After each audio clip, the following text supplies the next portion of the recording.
Hello दोस्तों, Nobel bye Bittu में आपका स्वागत है। यहाँ पर हम आपको दिलचस्प नोबल से आधारित कहानियां पेश है। हर कहानी में जीवन, प्रेम, संघर्ष और जीवन की अनोखी कहानी होती है। यदि आपको हमारी कहानी पसंद आती है तो कृपया हमारे चैनल को सब्सक्राइब करें और लाइक करना न भूलें। आपका समर्थन हमें और बेहतर बनाने में मदद करता है। अध्याय 91 आंतरिक प्रांगण। सबसे ज्यादा उत्साहित व्यक्ति युन शियाओदाओ था। रहस्यमय क्षेत्र से बाहर निकलते समय वह तिरछी नजर वाले व्यक्ति के पास जाकर अपने 1000 सच्चे क्यूई डैन मांगने के लिए जोर से चिल्लाया। झू रोंग ने युन शियाओदाओ को आसानी से 1000 सच्चे क्यूई डैन जीतते हुए देखा। उसके दिल में बहुत ईर्ष्या हुई। इस आधार पर कि एक सच्चा क्यूई दान 500 क्रिस्टल पत्थरों के लिए बेचा गया था, तो 1000 सच्चे क्यूई दान 500,000 क्रिस्टल पत्थरों के बराबर होंगे। यह एक बहुत बड़ी राशि थी। बड़े भाई चेन, 1000 सच्चे क्यूई दानों में से 90% आपके हैं और 10% मेरे हैं। आखिरकार मैंने सिर्फ जुए की बाजी लगाई थी और इससे ज्यादा कुछ नहीं। मैंने उस मामले में बिना सोचे समझे बात की। मुझे इतना ज्यादा लाभ मिलने की उम्मीद नहीं थी। युन शियाओदाओ ने मुस्कुराते हुए कहा। हालांकि यह संख्या बहुत बड़ी थी, लेकिन उसकी नज़र में ये किसी भी चीज के लिए जवाबदेह नहीं थी। कई सालों में उसने इस राशि से कहीं ज्यादा खाया था।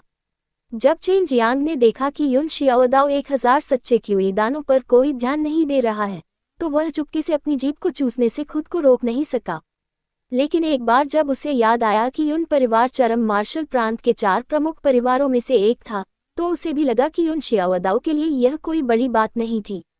सिर्फ एक प्रमुख परिवार के पास ढेर सारे क्रिस्टल स्टोन, खनिज संसाधन, जड़ी बूटियां, राक्षस जानवर आदि थे। हालांकि वे प्रमुख संप्रदायों के बराबर नहीं थे, लेकिन उन्हें प्रमुख संप्रदायों के बाद सबसे अमीर माना जाता था। फैटी, तुम्हारा झू परिवार मेरे युन परिवार जैसा ही है। तुम्हारी संपत्ति भी हमारी संपत्ति के बराबर होनी चाहिए, है न? क्योंकि तुम भी बहुत कंजूस और विश्वासघाती हो। युन शियाओदाओ ने झू रोंग की पीठ थपथपाई और हंसते हुए कहा। झू रोंग ने जवाब में केवल नाक भान सिकुड़ी। उसके शरीर की मुद्रा से पता चलता था कि उसके परिवार की नींव बहुत मजबूत थी। झांग दे ने अपना सिर हिलाया और एक गहरी सांस ली। अगर किसी की पृष्ठभूमि अच्छी है, तो इससे उसे कुछ दशकों तक कम संघर्ष करना पड़ सकता है। चेन जियांग और अन्य लोग झू रोंग का अनुसरण करते हुए 329वें मार्शल कोर्टयार्ड की ओर बढ़े। ये सभी इन मार्शल कोर्टयार्ड में सबसे कमजोर मार्शल कोर्टयार्ड था। ये वह स्थान भी था जहां सभी नए सदस्यों को इन मार्शल कोर्टयार्ड में प्रवेश करने के बाद जाना था। एक भी व्यक्ति नहीं है, युन शियाओदाओ ने संदेह से कहा। बाद में उसने चिल्लाकर कहा, कोई है? जल्दी से बाहर आकर नए लोगों का स्वागत करो। झू रोंग ने अपने होठों को सिकोड़ते हुए कहा, चिल्लाओ मत। कई सालों से कोई भी आंतरिक संप्रदाय में प्रवेश नहीं कर पाया है। ये हमेशा से ऐसा ही रहा है। चेन जियांग ने पूछा, तो क्या इस आंतरिक मार्शल प्रांगण के सभी शिष्य उच्च रैंकिंग वाले मार्शल प्रांगणों में चले गए हैं? लेकिन अगर ऐसा है, तो क्या कुछ शिष्यों को पराजित करके यहाँ आने के लिए मजबूर नहीं किया जाना चाहिए? झू रोंग ने अपना सिर हिलाया। आपने जो कहा वह सही है। हालांकि इन मार्शल कोर्टयार्ड के शिष्य कई मिशन करते हैं जो बहुत महत्वपूर्ण और खतरनाक होते हैं। हालांकि 300 से अधिक इन मार्शल कोर्टयार्ड हैं, लेकिन प्रत्येक में 10 से अधिक इन सेक्ट शिष्य नहीं हैं। जहां मैं अभी रह रहा हूं, वहां केवल 5 शिष्य हैं। इन मार्शल कोर्टयार्ड में रहने से अच्छे लाभ मिलते हैं।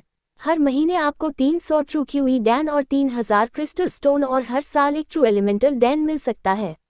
साथ ही जब भी आप मिशन करने के लिए बाहर जाते हैं, तो आपको कुछ हीलिंग और डिटॉक्सिफिकेशन डैन भी मिलते हैं। इसके अलावा मिशन पूरा करने के लिए हमेशा इनाम मिलता था। झू रोंग को इस तरह से कीमती व्हाइट जेड डैन भी मिला। इस आंतरिक प्रांगण के सभी शिष्य मर चुके हैं। वास्तव में 300 आंतरिक मार्शल प्रांगण तक हर एक खाली है। झू रोंग का रंग रूप बदल गया। एक आंतरिक संप्रदाय का शिष्य होना उतना शानदार नहीं है जितना हर कोई सोचता है। उनके पास अपने जीवन को खतरे में डालने वाले मिशन भी हैं जिन्हें उन्हें पूरा करना था। तो फिर आप हमें 300वें मार्शल कोर्टयार्ड में क्यों नहीं ले गए? युन शियाओदाओ ने झू रोंग को खाली नजरों से देखा। छोटे बदमाश युन, मैंने ये तुम्हारे भले के लिए किया है। अगर तुम कुछ नंबर आगे बढ़ोगे, तो तुम्हें मिलने वाले कार्य और भी खतरनाक हो जाएंगे।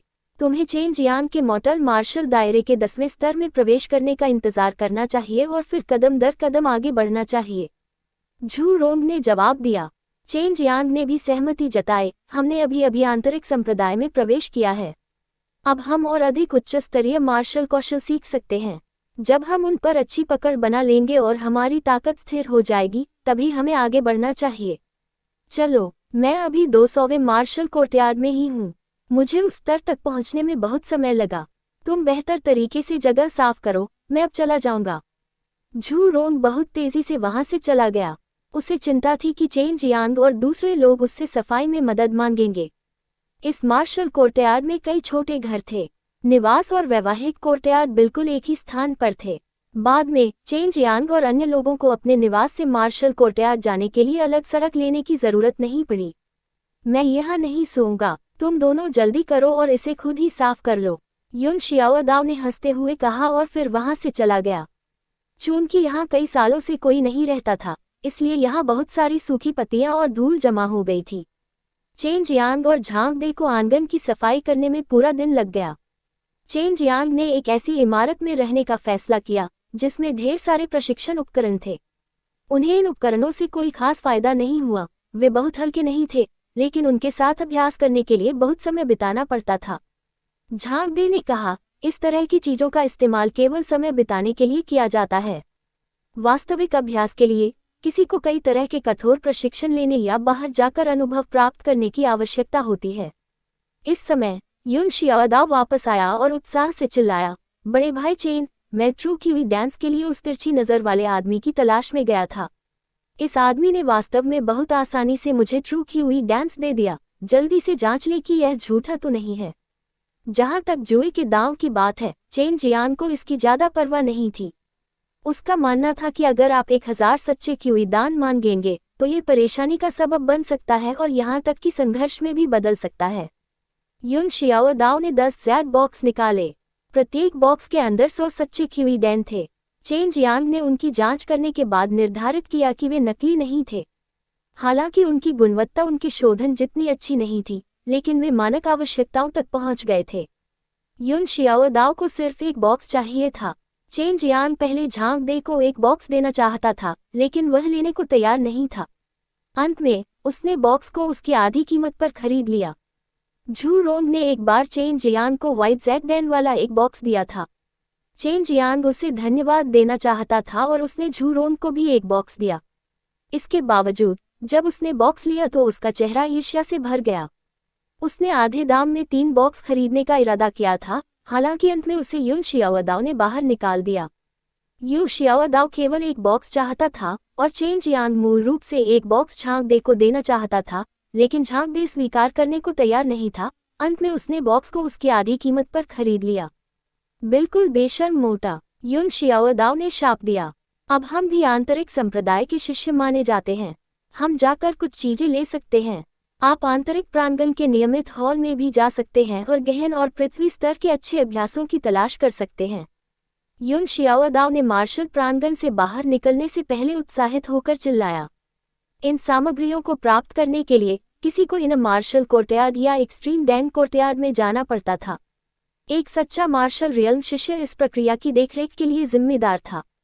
चेन जियांग को 20 सच्चे क्यूई डैन और एक सच्चे एलिमेंटल डैन के साथ साथ 3000 क्रिस्टल स्टोन और एक आसान लेवल 9 ऑर्डिनरी ग्रेड हथियार मिला। यह एक ड्रैगन हेड ब्रॉडस्वॉर्ड था।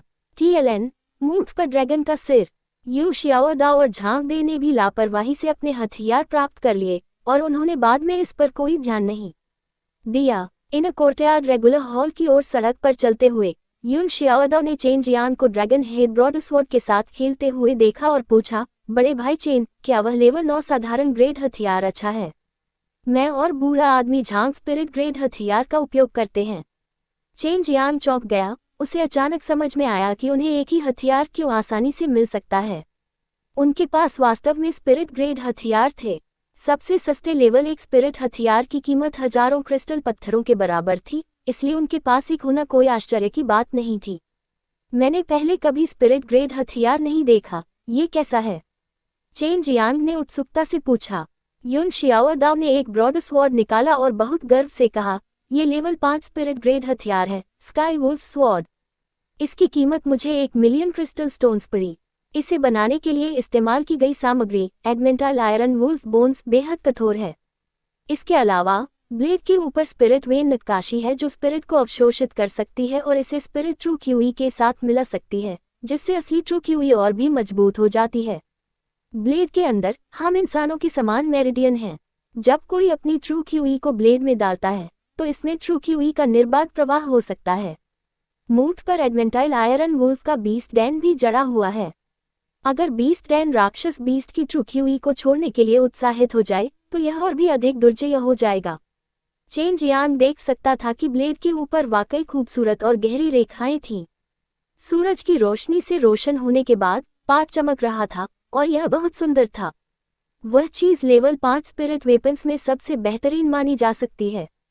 हालांकि इसकी कीमत सिर्फ 1000 क्रिस्टल स्टोन्स है, लेकिन इसका कुल मूल्य उस संख्या से अतुलनीय है। युन परिवार के कनेक्शन पर भरोसा करके आप इसे बनाने के लिए एक जाने माने रिफाइनर को पाने में कामयाब रहे। झांग दे ने ईर्ष्या और नफरत के साथ मिश्रित भाव से कहा। अध्याय 92 दिव्य मार्शल कौशल। लेवल 5 स्पिरिट हथियार वाकई बहुत महंगे थे। चेन जियांग के पास रिफाइनिंग वेपन स्क्रॉल था। जब भी उसके पास खाली समय होता तो वह उसे भी एक बार देख लेता। उसे लेवल 5 स्पिरिट ग्रेड वेपन को रिफाइन करने की कठिनाई का अंदाजा था, जो लेवल 1 स्पिरिट ग्रेड वेपन को रिफाइन करने से कम कई गुना कठिन था। इस बूढ़े आदमी के पास सिर्फ लेवल 2 स्पिरिट ग्रेड तलवार है, लेकिन इसकी कीमत 500 क्रिस्टल स्टोन्स है। झांग दे ने अपना स्पिरिट वेपन भी निकाला। तलवार बहुत ही साधारण थी, लेकिन ब्लेड पर स्पिरिट नसें थी, लेकिन युन शियाओदाओ की स्काई वुल्फ तलवार की तरह जटिल नहीं थी। बूढ़े आदमी झांग, क्या होगा अगर ये एक दूसरे के खिलाफ हो जाएं? युन शियाओदाओ ने मूठ पकड़ ली, क्योंकि ब्लेड पर आत्मा की नसें अचानक एक चमकदार रोशनी में फट गईं और अधिक सुंदर और आकर्षक हो गईं। झांग दे ने अपने लेवल 2 स्पिरिट वेपन को अपना जीवन रक्त माना और जल्दी से उसे एक कड़वी मुस्कान के साथ दूर रख दिया और कहा, आपकी नज़र में आपके से 3 लेवल नीचे का स्पिरिट ग्रेड वेपन एक साधारण ग्रेड वेपन के समान हो सकता है, लेकिन मेरे लिए यह मेरा जीवन रक्त है। मैं सिर्फ आपकी जिज्ञासा को संतुष्ट करने के लिए खुद को नष्ट नहीं करूंगा। चेन जियांग भी इस बात पर विचार कर रहा था कि उसे स्पिरिट वेपन लेना चाहिए या नहीं। पिछली बार जब उसने उस बैल को मारने के लिए एक सामान्य साधारण ग्रेड वेपन का उपयोग करने की कोशिश की थी, तो यह एक अंडे से पत्थर तोड़ने की कोशिश करने जैसा था। अगर उसके पास एक अच्छा स्पिरिट वेपन होता तो बाद के मिशनों को अंजाम देना बहुत आसान हो जाता। अपने लिए एक हथियार को परिष्कृत करना एक असंभव कार्य था। चेन जियांग पहले से ही कीमिया में बहुत व्यस्त था और उसके पास एक अच्छा हथियार बनाने का तरीका सीखने के लिए समय नहीं था। स्पिरिट वेपन्स को फिर से ग्रेड करने के लिए आपको चिंता करने की जरूरत नहीं है। आपकी छोटी पत्नी दिव्य हथियार स्वर्गीय साम्राज्य में काफी अच्छा प्रदर्शन कर रही है। आप बस उसके शिक्षक से हथियार को परिष्कृत करने के लिए कह सकते हैं। आप रिफाइनिंग वेपन स्क्रॉल से स्पिरिट वेन्स ट्रांसफॉर्मिंग इनटू रून्स पहलू का उपयोग भी कर सकते हैं। उन स्पिरिट वेन्स की मदद से आप स्पिरिट रून्स का निर्माण कर सकते हैं। यह उल्लेख किया गया है कि स्पिरिट वेपन्स पर स्पिरिट रून्स और स्पिरिट वेन्स एक समान तरीके से कार्य करते हैं। सू मियाओ ने कहा। रून क्राफ्टिंग के बारे में चेन जियांग भी उलझन में था, क्योंकि रून मास्टर्स कीमियागरों की तुलना में बहुत दुर्लभ थे। हालांकि बाजार में कुछ घटिया स्पिरिट रून थे, लेकिन प्रतिष्ठित रून मास्टर के काम कभी नहीं बिके थे या उनके बारे में सुना भी नहीं गया था। साधारण रून मास्टर्स केवल कुछ सामान्य स्पिरिट रूनों को परिष्कृत करने में सक्षम थे और उस स्तर तक नहीं पहुंचे थे जहां उनके रून अद्वितीय और शक्तिशाली थे। चेन जियांग और अन्य लोग इन कोर्टयार्ड रेगुलर हॉल में पहुंचे।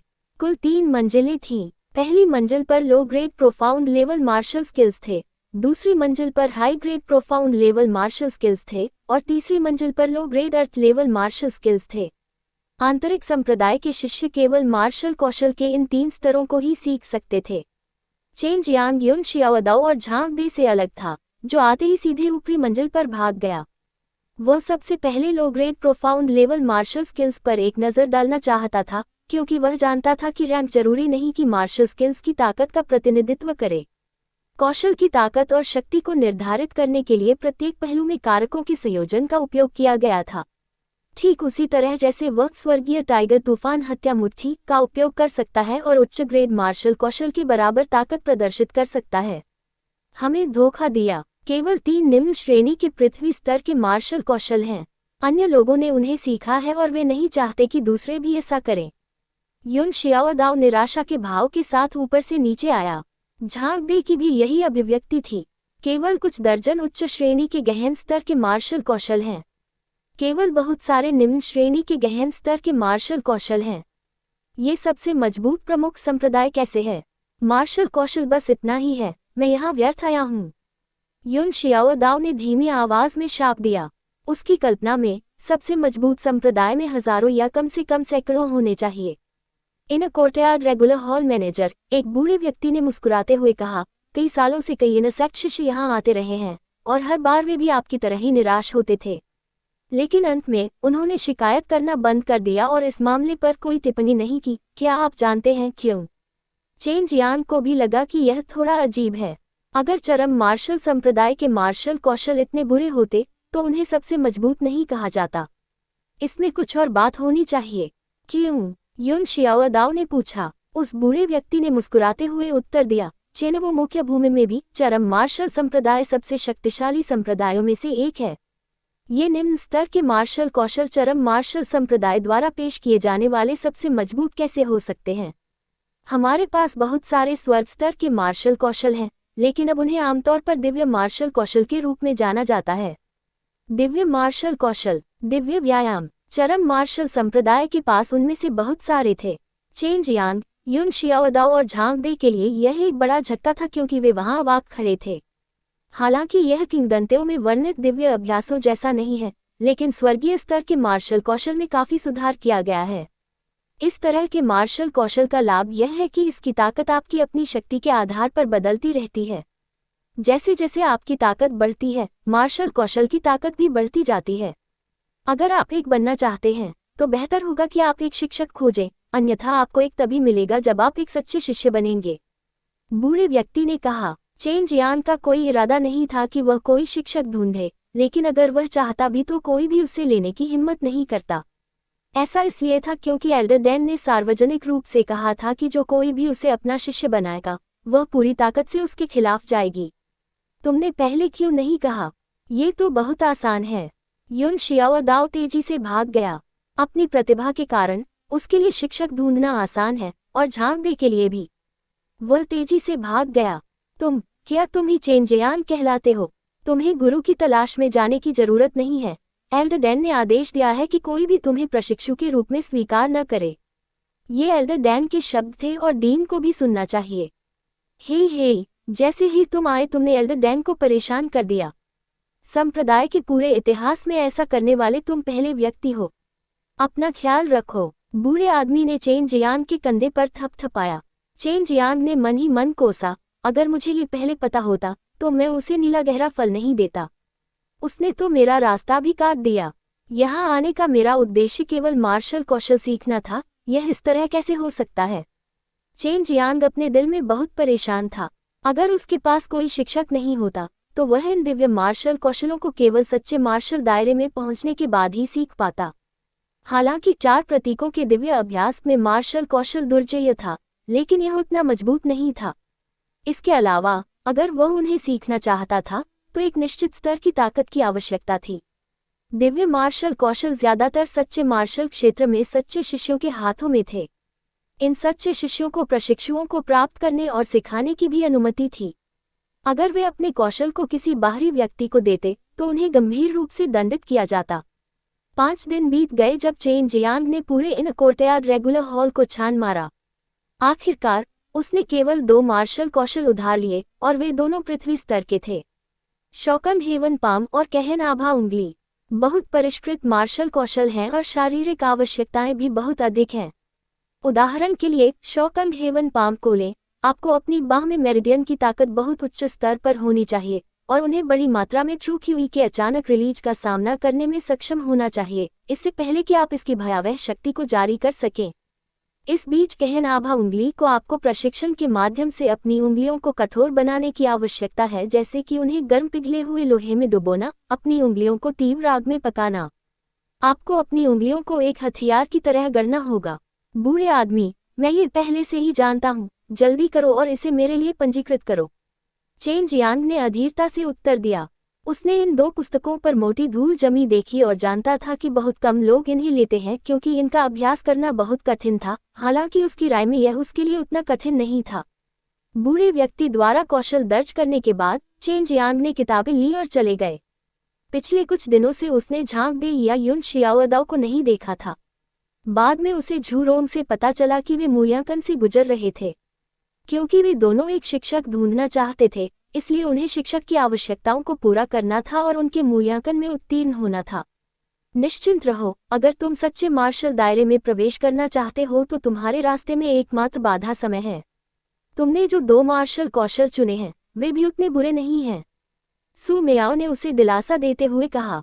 ऐसा इसलिए था क्योंकि उसने ही चेन जियांग को सबसे पहले चरम मार्शल संप्रदाय में आने के लिए मजबूर किया था। अगर चेन जियांग संतुष्ट नहीं होती तो यह उसके लिए शर्मनाक होता। चेन जियांग ने उसे दोष नहीं दिया क्योंकि वह जानता था कि सू मियाओ को चरम मार्शल संप्रदाय के बारे में बहुत पहले से जानकारी थी। समय के साथ इन चीजों का बदलना स्वाभाविक था। चेन जियांग का शरीर पहले ही अमर शैतान पूल में परिष्कृत हो चुका था। उसका शरीर अमर शैतान शरीर की भ्रूण अवस्था में था। यही वजह थी कि वह पहले से ही आवश्यकताओं को पूरा कर रहा था। वह आसानी से चौकंग हेवन पाम और कहन आभा उंगली में महारत हासिल कर सकता था। अध्याय 93 extreme Dan courtyard. Chain Jiang के पास अब 2 सच्चे एलिमेंटल डैन थे जो उच्च श्रेणी के स्पिरिट लेवल डैन थे। मार्शल संप्रदायों में भी इस स्तर के डैन बेहद दुर्लभ थे। यही वजह थी कि उन्हें प्राप्त करना आमतौर पर बहुत मुश्किल था। यही कारण था कि कई व्यक्तियों ने अपनी जड़ी बूटियां खुद ही एकत्र की और उन्हें परिष्कृत करने के लिए एक कीमियागर को काम पर रखा। इन डैन्स को मत खाओ। अभी कुछ समय पहले ही तुमने नश्वर मार्शल दायरे के 9वें स्तर में प्रवेश किया है। बेहतर होगा कि तुम पहले इस अवस्था से परिचित हो जाओ और उस समय का इंतजार करो जब तुम नश्वर मार्शल दायरे के 10वें स्तर को प्रभावित करने की कोशिश करोगे। उस समय इसे एक सांस में निगल जाओ, सू मियाओ ने कहा। चेन जियांग ने आह भरी। जैसे ही उसे सच्चा क्यूई डैन मिला, वह बस जल्द से जल्द ही जानना चाहता था कि इसका स्वाद कैसा है। शौकंग हेवन पाम एक प्रकार का मार्शल कौशल था जिसमें एक भयानक हमला करने की शक्ति थी। पलक झपकते ही ये बड़ी मात्रा में आंतरिक ट्रू क्यूई जारी कर सकता था और एक प्रकार की विस्तृत रेंज वाली अदृश्य शॉकवेव उत्पन्न कर सकता था जिसका उपयोग लंबी दूरी से हमला करने के लिए किया जा सकता था। साथ ही इसका उपयोग पिन पॉइंट हमलों के लिए भी किया जा सकता था और यदि कोई इसे रोकना चाहता था तो उसे अपनी बहुत सी ट्रू क्यूई बर्बाद करनी पड़ती थी। शौकंग हेवन पाम। चेन जियांग की 5 उंगलियां फैल गई और एक हथेली फट गई। पलक झपकते ही उसके ठीक सामने 1 दर्जन से ज्यादा पेड़ टूट गए और जमीन की मिट्टी भी समुद्री लहरों की तरह हिल गई। ये वाकई एक जबरदस्त ताकत थी। चेन जियांग चरम मार्शल संप्रदाय के स्वामित्व वाले एक पहाड़ी जंगल के अंदर अभ्यास कर रहा था। अगर वह मार्शल प्रांगण के अंदर होता तो शायद पूरी जगह तबाह हो जाती। सिर्फ 3 दिन में मैं इसे अंजाम देने में सक्षम था। ये काफी तेज है। चेन जियांग ने अच्छा परिणाम देखकर बहुत संतुष्ट हुआ। एक और, चलो गहन आभा उंगली आजमाते हैं। एक हल्का नीला क्यूई आभा उसकी तर्जनी उंगली के ऊपर से निकलकर उसके चारों ओर लिपट गया। इस समय हालांकि क्यूई आभा बहुत शांत दिख रही थी, लेकिन यह एक बहुत ही दमनकारी माहौल भी दे रही थी। चेन जियांग ने अपनी उंगली को हल्के से स्लैब पर दबाया। तुरंत एक छोटा सा छेद हो गया, मानो उसने स्लैब पर नहीं बल्कि टोफू के टुकड़े पर उंगली रखी हो। इस स्लैब का तो जिक्र ही न करें, भले ही ये लेवल 9 का साधारण हथियार ही क्यों न हो। एक बार जब इसे 2 कहन आभा वाली अंगुलियों द्वारा जकड़ लिया जाता तो ये भी तुरंत टूट जाता। हे, अगर मैं रंगहीन अदृश्य ट्रू क्यूई का उपयोग करता हूं तो क्या यह अधिक भयानक नहीं होगा? शायद आत्मा के हथियार भी तोड़े जा सकते हैं। चेन जियांग ने हंसते हुए कहा। वह इस निम्न श्रेणी के पृथ्वी स्तर के मार्शल कौशल से बहुत संतुष्ट था। हालांकि एज और ड्रैगन क्लॉ एक समान मार्शल कौशल था, लेकिन इसे डालते समय ये बहुत ही दबंग था। दूसरी ओर हालांकि प्रोफाउंड और फिंगर भी एक प्रकार का तेज हमला करने वाला मार्शल कौशल था, लेकिन इसे डालते समय ये बहुत हल्का था और इसका इस्तेमाल आश्चर्यजनक हमलों के लिए किया जा सकता था। जब चेन जियांग मार्शल कोर्टयार्ड में वापस आया तो उसने झांग दे और यू शियाओदाओ के चेहरों पर खुशी देखी और इससे उसे पता चला कि उन्हें निश्चित रूप से एक अच्छे शिक्षक द्वारा ले जाया गया है। बड़े भाई चेन, आप सही समय पर आए, अन्यथा बाद में बूढ़े आदमी झांग को देखना बहुत मुश्किल हो जाता, युन शियाओदाओ ने कहा। ओह क्यों? चेन जियांग के चेहरे पर संदेहपूर्ण भाव था। झांग दे ने मुस्कुराते हुए कहा, मेरे शिक्षक पूरे साल एक्सट्रीम मार्शल प्रांत की सीमा पर रहते हैं, इसीलिए मैंने उनका अनुसरण करने का निर्णय लिया है ताकि मैं भी इस दुनिया का अनुभव कर सकूं और कुछ हद तक खुद को निखार सकूं। ये भी बुरा नहीं है। अपना ख्याल रखना। चेन जियांग थोड़ा मुस्कुराया, झांक दे चला गया और यू शियाओदाओ ने मुस्कुराते हुए कहा, बड़े भाई चेन, क्या आप जानना चाहते हैं कि मेरे शिक्षक कौन हैं? कौन? मुझे मत बताओ कि यह एल्डर डैन है। चेन जियांग ने हंसते हुए कहा, बिल्कुल नहीं, ये तीसरे मार्शल कोर्टयार्ड की एक बूढ़ी महिला है। उसके और हमारे परिवार के कुछ रिश्तेदार हैं, इसीलिए उसने मुझे प्रशिक्षु के रूप में रखा है। लेकिन जब मैं मूल्यांकन कर रहा था तो उसने मुझे बहुत बुरी तरह से प्रताड़ित किया और उसने मेरा ब्लैक हॉक भी छीन लिया। यू शियाओदाओ ने उदास भाव से कहा, तीसरे मार्शल कोर्टयार्ड से एक व्यक्ति, उन्हें चरम मार्शल संप्रदाय में शक्तिशाली विशेषज्ञों के रूप में माना जा सकता है, और इससे चेन जियांग काफी हैरान था। बड़े भाई चेन, आपके पास कोई शिक्षक नहीं है, क्या आप इस वजह से निराश नहीं हैं? युन शियाओदाओ ने धीमी आवाज में पूछा। चेन जियांग ने हंसते हुए कहा, शियाओदाओ, बेहतर होगा कि तुम गंभीरता से साधना करो, अन्यथा तुम मुझसे पूरी तरह पीछे रह जाओगे। मैं अकेले ही इस स्तर तक पहुंचने में सक्षम था, तो फिर शिक्षक की क्या जरूरत है? शियाओदाओ, तुमने एक शिक्षक लिया, फिर भी तुमने हमें पीने और खाने के लिए जाने के लिए नहीं कहा। तुम बहुत चालाक हो। झू रोंग अपने चेहरे पर मुस्कान के साथ आ रहा था, क्योंकि वह जानता था कि चेन जियांग एक कीमियागर था और उसके पास बहुत सारे संसाधन भी थे, इसलिए वह हर रोज यहाँ आता था। चेन जियांग के पास 700 सच्चे क्यूई दान भी थे, इसलिए उसे इन सेक्ट में बिल्कुल अमीर माना जा सकता था। बेवकूफ, तुम सिर्फ मेरा फायदा उठाना जानते हो। मैं तुम्हें इतने लंबे समय से जानता हूँ और तुमने मुझे कभी आमंत्रित नहीं किया। युन शियाओदाओ ने शाप दिया। कौन कहता है? पिछली बार जब हम बाहर गए थे तो मैंने तुम्हें नूडल्स का एक कटोरा खाने के लिए आमंत्रित किया था। झू रोंग ने तुरंत जवाब दिया और उसके चेहरे पर भी एक पीड़ा भरी झलक थी। मेरे गधे को आमंत्रित किया, वह कटोरा पात के रूप में गिना जाता है। आधे दिन तक मछली पकड़ने और मुझे मांस के टुकड़े भी नहीं मिले। युन शियाओदाओ उसके पास गया और उसके पैर पर लात मारी। झू रोंग ने झट से कहा, इसे आमंत्रण माना जा सकता है। तुम पहले व्यक्ति हो जिसे मैंने आमंत्रित किया था, झू रोंग। ठीक है, chain Jiang, extreme Dan courtyard में कीमिया प्रतियोगिता आयोजित हो रही है, क्या आप जाना चाहते हैं? इनाम 2 सच्चे एलिमेंटल डैन हैं। प्रतियोगिता के नियम क्या हैं? चेन जियांग अपने दिल में उत्साहित था और जल्दी से पूछा, इसके बारे में क्या? ये पहले जैसा ही है। एक निश्चित समय के भीतर जो भी बेहतर गुणवत्ता के साथ अधिक से अधिक ट्रू क्यूई डैन को परिष्कृत कर सकेगा, वही जीतेगा। झू रोंग ने अपनी मोटी हथेली को आपस में रगड़ते हुए मुस्कुराते हुए कहा। चेन जियांग ने अपना मुंह थोड़ा ऊपर उठाया, उसका चेहरा आत्मविश्वास भरी मुस्कान से भरा हुआ था और तुरंत कहा, मैं निश्चित रूप से जाऊंगा। अपनी बात खत्म करके वह जल्दी से मार्शल कोर्टयार्ड से बाहर निकल गया और एक्सट्रीम डैन कोर्टयार्ड की ओर चल पड़ा। इन दिनों उसे एक्सट्रीम डैन कोर्टयार्ड के स्थान के बारे में भी पता चल गया था। इसका एक हिस्सा रहस्यमय दायरे के करीब था और एक हिस्सा रहस्यमय दायरे के अंदर था। Chain Jiang extreme Dan courtyard के 8 प्रांगणों में आए और उनके आश्चर्य का ठिकाना न रहा जब उनकी मुलाकात याओ हाइशिंग से हुई। आप फिर से कैसे हैं? आप यहाँ क्या कर रहे हैं? याओ हाइशिंग को देखकर उन्हें आश्चर्य हुआ, जो यहाँ पंजीकरण कार्य का प्रभारी था, क्योंकि पिछली बार उसने चेन जियांग के साथ कैसा व्यवहार किया था और चीजें इतनी आगे बढ़ गई थी कि अब वह बाहरी काम के लिए जिम्मेदार नहीं था। दुश्मन अक्सर एक दूसरे के रास्ते में आते थे और चेन जियांग को याओ हाइशिंग से मुठभेड़ की उम्मीद नहीं थी, लेकिन उसने सुना था कि याओ हाइशिंग एक लेवल 3 कीमियागर था। वह middle grade spirit level dance को परिष्कृत कर सकता था, इसलिए एक्सट्रीम मार्शल सेक्ट में अभी भी उसकी काफी प्रतिष्ठा थी। कोई आश्चर्य नहीं कि उस दिन उसके व्यवहार ऐसे थे। चेन जियांग को देखकर याओ हाइशिंग बेहद क्रोधित हो गया। अब याओ हाइशिंग भी चेन जियांग को चरम मार्शल संप्रदाय में प्रवेश करने के लिए फीस दे रहा था। ये तो बताना ही होगा कि याओ हाइशिंग के प्रशिक्षु को चेन जियांग ने गंभीर रूप से घायल कर दिया था। यू शियाओदाओ और झू रोंग ने भी उम्मीद नहीं की थी कि चेन जियांग का सामना चरम मार्शल संप्रदाय में उसके नंबर 2 दुश्मन से होगा। तुम पर भरोसा करके क्या तुम एक सच्चे क्यूई दान को भी परिष्कृत कर सकते हो? यदि तुम परिष्कृत करने में असफल हो गए तो तुम्हें जड़ी बूटियों की कीमत अपने क्रिस्टल पत्थरों से चुकानी होगी, और यदि तुम लगातार 3 बार असफल होते रहे तो तुम्हें स्वचालित रूप से वापस ले लिया जाएगा। याओ हाइशिंग ने तिरस्कारपूर्वक कहा। अभी कुछ समय पहले ही चेन जियांग को झू रोंग से पता चला कि इस कीमिया प्रतियोगिता के दौरान सभी सामग्रियां चरम मार्शल संप्रदाय द्वारा दी गई थी और एक के पास शोधन के लिए 10 दिन थे। यह मुख्य रूप से इसलिए किया गया था ताकि बहुत लंबे समय से एकत्रित की गई बड़ी मात्रा में ट्रू क्यूई डैन जड़ी बूटियों का उपभोग किया जा सके। इस तरह न केवल संप्रदाय जल्दी से बड़ी संख्या में ट्रू क्यूई डैन प्राप्त कर सकता था, बल्कि यह संप्रदाय के कीमियागरों को एक दूसरे से सीखने का मौका भी दे सकता था, जिससे एक पत्थर से दो पक्षियों को मारा जा सकता था। बेशक मैं कर सकता हूँ। चेन जियांग का माथा थोड़ा सिकुड़ गया।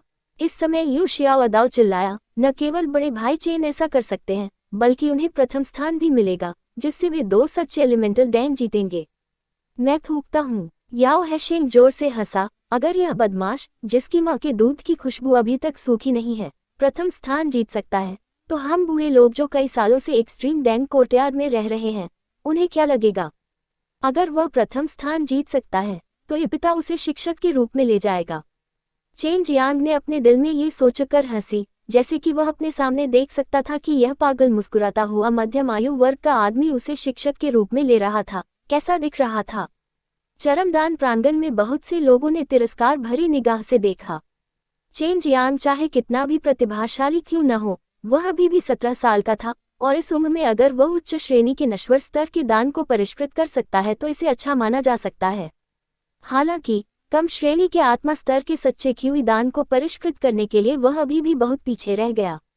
आखिरकार हर कोई जो सच्चे क्यूई दान को परिष्कृत कर सकता था, वह जानता था कि 100 से अधिक बार असफल होने के बाद ही कोई सच्चे क्यूई दान को सफलतापूर्वक परिष्कृत करने में सक्षम हो सकता है, और उनका मानना था कि चेन जियांग इतनी बड़ी संख्या में जड़ी बूटियों का सेवन करने का जोखिम बिल्कुल नहीं उठा सकता। अचानक एक ठंडी आवाज गूंजी, अगर चेन जियांग पहले जीत सकता है, तो मैं एक अपवाद बनाऊंगा और उसे एक्सट्रीम डैन किंग कोर्टयार्ड में प्रवेश करने की अनुमति दूंगा। अध्याय 94 कीमिया प्रतियोगिता। यह एल्डर डैन की आवाज थी, और चेन जियांग अपनी मृत्यु में भी इसे कभी नहीं भूलेगा। उसके शब्दों ने 8वें डैन प्रांगण में सभी को सिहरन पैदा कर दी। चरम डैन प्रांगण में 8 छोटे प्रांगण शामिल थे, और इनके ऊपर चरम डैन राजा प्रांगण था।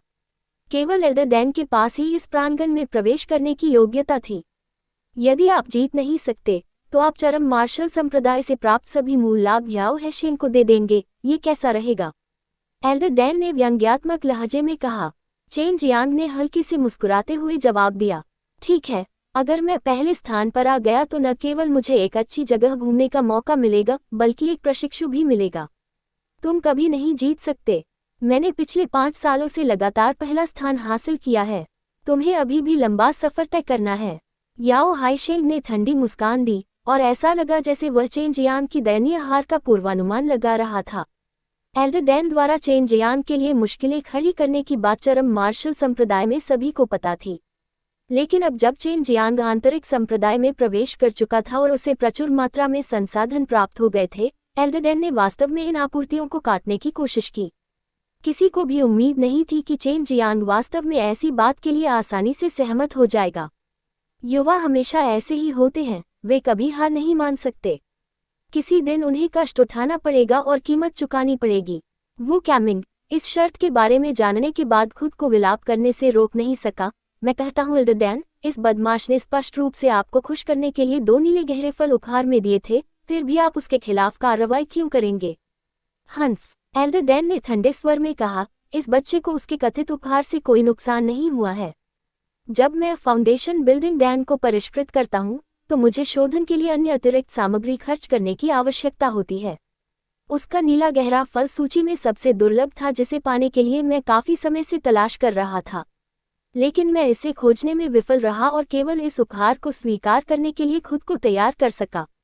अगर वह वास्तव में मुझे खुश करना चाहता था, तो उसने मुझसे अपने छोटे प्यारे बच्चों के लिए 2 फाउंडेशन बिल्डिंग डैन को परिष्कृत करने का अनुरोध नहीं किया होता। जब वो कामिंग ने ये सुना और उसने वास्तव में एक बार फिर इसके बारे में सोचा, तो उसे एहसास हुआ कि इस मामले में एल्डर डैन को वास्तव में नुकसान हुआ था। मैं निश्चित रूप से उसे स्वेच्छा से अपना सिर मेरे सामने झुकाने पर मजबूर कर दूंगी। अगर वह अपनी गलतियों को स्वीकार कर ले और माफी मांगे, तो मैं उसे अपना प्रशिक्षु भी बना सकती हूँ।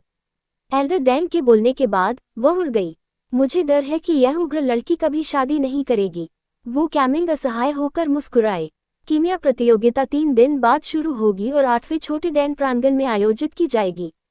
इन 3 दिनों के दौरान चेन जियांग ने खुद को एकांत में रखा और बंद दरवाजे के प्रशिक्षण में चला गया। दूसरों को लगा कि वह प्रतियोगिता की तैयारी कर रहा है, लेकिन वे बहुत गलत थे। वह रिफाइनिंग वेपन्स क्रॉल में स्पिरिट वेन्स सेक्शन का अध्ययन कर रहा था। बहन म्याओ, बहन यू, इन प्रकार की आत्मा शिराओं के बारे में आप दोनों को मुझसे बेहतर समझना चाहिए। ये चीजें बहुत गहरी हैं और सभी प्रकार के विचित्र प्रभाव पैदा कर सकती हैं। आपको क्या लगता है कि अगर मैं इन आत्मा शिराओं को एक दान पर उकेर दूं, या कीमिया के दौरान आत्मा शिराओं को आंतरिक रूप से उकेर दूं तो क्या होगा? रिंग के अंदर सु मेयाओ और बाई यू अवाक रह गए। उन्होंने कभी ऐसी चीज के बारे में नहीं सोचा था। उनकी राय में कीमिया सिर्फ विभिन्न प्रकार की जड़ी बूटियों को मिलाकर डैन को जमा देने की प्रक्रिया है, इससे ज्यादा कुछ नहीं, इससे कम भी नहीं। सु मेयाओ ने ठंडी सांस लेने के बाद कहा, मुझे नहीं पता, लेकिन तुम्हें कोशिश करनी चाहिए। लेकिन ऐसा करने के लिए तुम्हें डैन को जमाते हुए आत्मा की नसों को जल्दी से तराशने के लिए एक बहुत मजबूत दिव्य भावना की आवश्यकता होगी। अगर तुम डैन के अंदर इसे तराशना चाहते हो तो तुम्हें और भी अधिक शक्तिशाली दिव्य भावना की आवश्यकता होगी। सही है, इसके अलावा आपको उपयुक्त स्पिरिट नसों को उकेरने की आवश्यकता होगी। मेरे शिक्षक ने एक बार कहा था कि कुछ स्पिरिट रून थे जिनका प्रभाव प्राचीन समय में डैन के समान ही था। यदि ऐसे स्पिरिट रून को डेंटियन पर उकेरा जाए तो यह व्यक्ति को बहुत जल्दी ट्रू क्यूई की एक बड़ी मात्रा इकट्ठा करने की अनुमति देगा। यदि इसे किसी की बांह पर लगाया जाता है तो उस हिस्से को भयानक शक्ति प्राप्त होगी। बाई यू ने कहा। चेन जियांग इस खबर से मन ही मन बहुत खुश था। अगर वह डांस पर स्पिरिट रून बनाने में वाकई सफल हो जाता तो इससे उसे भविष्य में बिना कीमती स्पिरिट जड़ी बूटियों का इस्तेमाल किए डांस के प्रभाव को कई गुना बेहतर बनाने में मदद मिलती। हालांकि उसे अभी स्पिरिट रून के बारे में बहुत कम जानकारी थी। 3 दिन बीत गए लेकिन चेन जियांग के पास दिखाने के लिए कुछ भी नहीं बचा था। ये स्पिरिट रून बहुत जटिल थे और उनमें निहित जानकारी का विश्लेषण, याद रखना और उसे समझने के लिए बहुत अधिक मानसिक शक्ति की आवश्यकता थी जो इतने कम समय में करना असंभव था। ये कीमिया प्रतियोगिता साल में एक बार आयोजित होने वाला एक छोटा सा आयोजन था। हालांकि हर 10 साल में एक बड़ी भव्य प्रतियोगिता आयोजित की जाती थी। उस समय न केवल चरम मार्शल संप्रदाय के सभी कीमियागर भाग लेते थे, बल्कि पूरे चरम मार्शल प्रांत के कीमियागर भी इस प्रमुख आयोजन में भाग लेने के लिए यहाँ आते थे। बहुत से लोग कीमिया प्रतियोगिता की प्रक्रिया को देखने में रुचि नहीं रखते थे क्योंकि यह अपेक्षाकृत थकाऊ था। जब तक कि यह एक भव्य प्रतियोगिता न हो, उस स्थिति में दृश्य न केवल शानदार था बल्कि जीवंत भी था। इसके अलावा कभी कभी कुछ मजेदार दृश्य भी होते थे। बड़े भाई चेन, तुम ये कर सकते हो। हम 10 दिन बाद यहाँ तुम्हारा इंतजार करेंगे। इस बार युन शियाओदाओ चेन जियान के बारे में चिंतित था क्योंकि उसने बहुत बड़ी शर्त लगाई थी।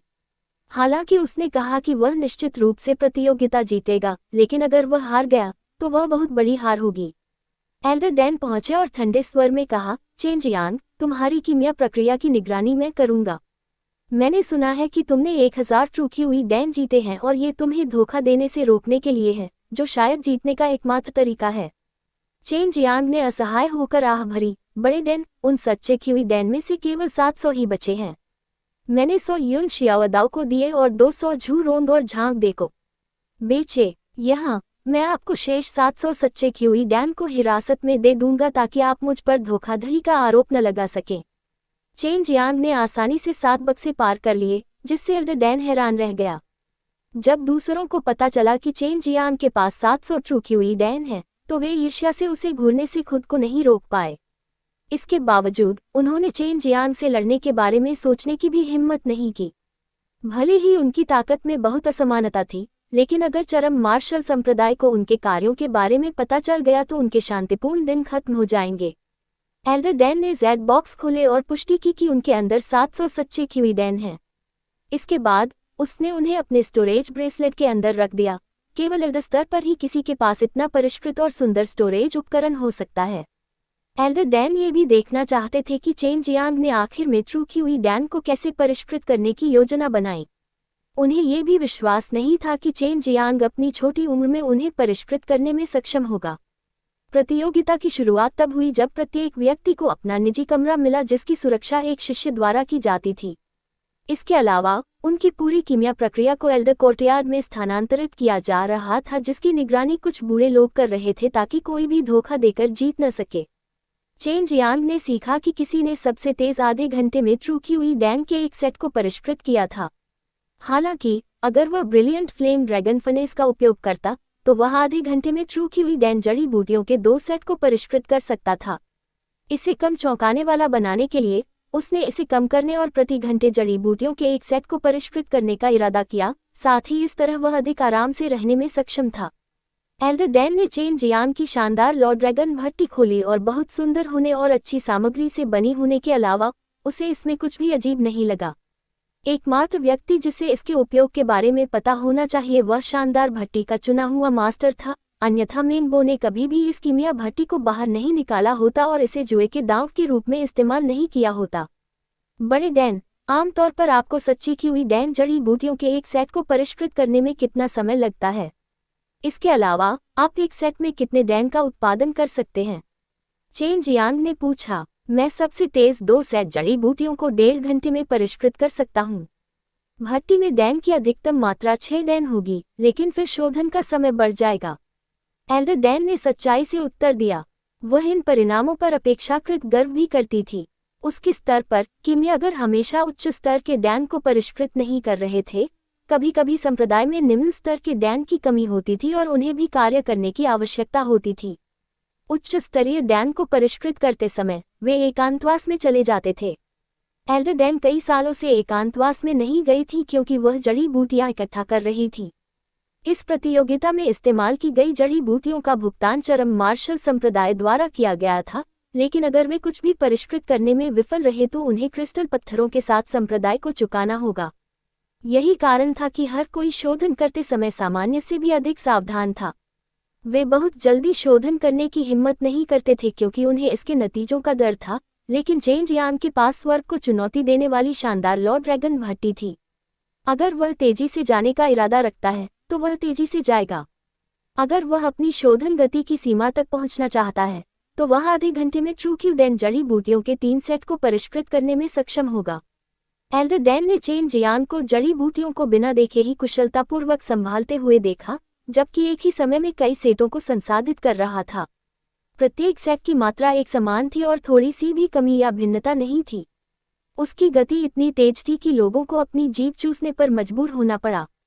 केवल वे लोग ही ऐसा कर सकते थे जिनके पास शोधन में बहुत अधिक अनुभव था, यहाँ तक कि चरम मार्शल संप्रदाय के अंदर भी केवल कुछ बूढ़े लोग ही ऐसा कर सकते थे।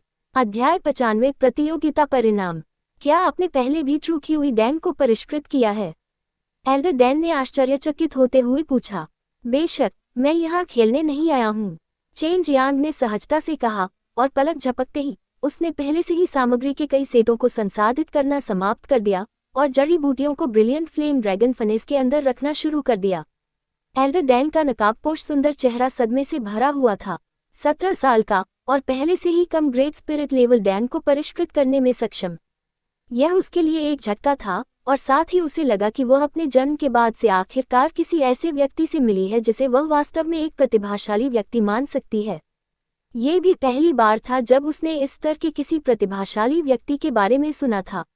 एल्डर डैन चुप थे और गंभीरता से चेन जियांग को शोधन करते हुए देख रहे थे, लेकिन अगले दृश्य ने उन्हें खून की उल्टी करवा दी। चेन जियांग शोधन करते समय जड़ी बूटियों को व्यवस्थित करने में भी अपना ध्यान लगा रहा था। आपने पहले ही इस डैन को परिष्कृत कर लिया है। एल्डर डैन ब्रिलियंट फ्लेम ड्रैगन फनेस के अंदर लॉ के रूपांतरण को महसूस कर सकता था। लॉ अचानक बड़ी हो जाती और फिर अचानक छोटी हो जाती और इन सूक्ष्म परिवर्तनों को पहचानना बहुत मुश्किल था। वह लगभग इन सूक्ष्म परिवर्तनों को महसूस करने में सक्षम नहीं थी और यह स्पष्ट रूप से देखा जा सकता था कि चेन जियांग की आग को नियंत्रित करने की क्षमता शानदार थी। चेन जियांग ने उत्साहहीनता से कहा, कीमिया बहुत उबाऊ है और इसमें बहुत समय लगता है। केवल इस तरह से यह थोड़ा दिलचस्प हो सकता है। क्या तुम्हें डर नहीं लगता कि तुम्हारी भट्टी फट जाएगी? इस तरह से 2 जगहों पर मन को भटकाना आसानी से असफलता की ओर ले जा सकता है। एल्डर डैन ने नाक भान सिकुड़ी। हे, मैं वर्तमान में अपने दिमाग का उपयोग 3 स्थानों पर कर रहा हूँ। एक तरफ डैन को परिष्कृत करने के लिए, दूसरी तरफ जड़ी बूटियों को व्यवस्थित करने के लिए और आपसे बात करने के लिए।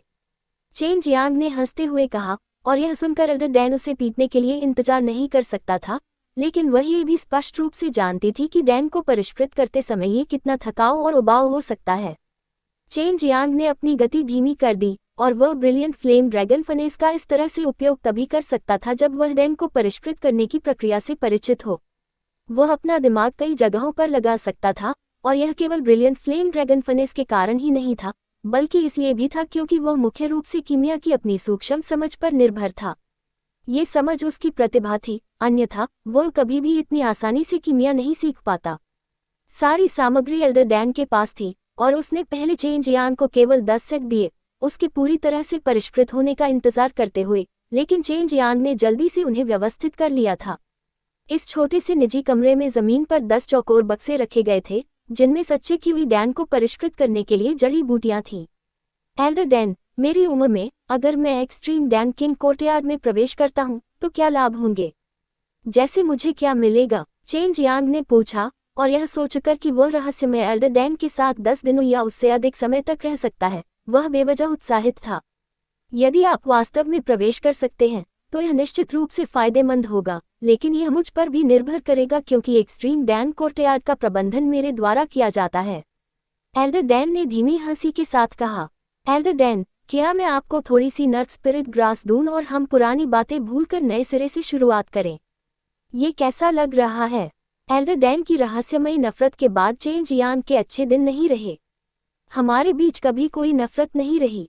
मैं ये सब अपनी पसंद के कारण कर रहा हूँ, एल्डर डैन ने कहा। चेन जियांग ने आह भरी और कहा, मैं एक उत्तर के लिए नर्क आत्मा घास का उपयोग करूंगा, और आप मुझे बताएं कि आप मुझसे नफरत क्यों करते हैं। जैसा कि आपने पहले कहा था, जब तक मैं जीतता हूँ, आप मुझे बताएंगे, लेकिन मैं उस समय का इंतजार नहीं कर सकता। हालांकि नर्क आत्मा घास बहुत कीमती है, लेकिन मेरे लिए ये दुर्लभ नहीं है, एल्डर डैन ने ठंडी सांस के साथ कहा। तुम ऐसा क्यों कर रहे हो? चेन जियांग के पास कोई शब्द नहीं था।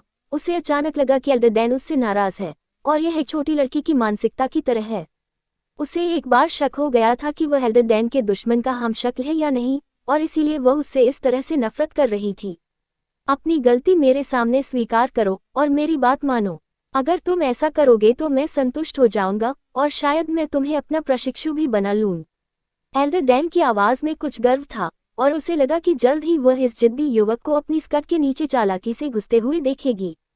सपने देखते रहो, यहाँ तक कि मरने के बाद भी मैं ऐसा नहीं करूंगा। इसके बाद चेन जियांग ने एल्डर डैन पर कोई ध्यान नहीं दिया, और उसे कुछ अजीब लगा क्योंकि एल्डर डैन स्पष्ट रूप से गुस्से में ऐसा कर रहे थे जो कि एक छोटी लड़की की मानसिकता की तरह था। 1 घंटे से अधिक समय बीत जाने के बाद चेन जियांग ने कीमिया भट्टी खोली और 6 बैंगनी डैन निकाले और इसे एक जेड बॉक्स में डाल दिया।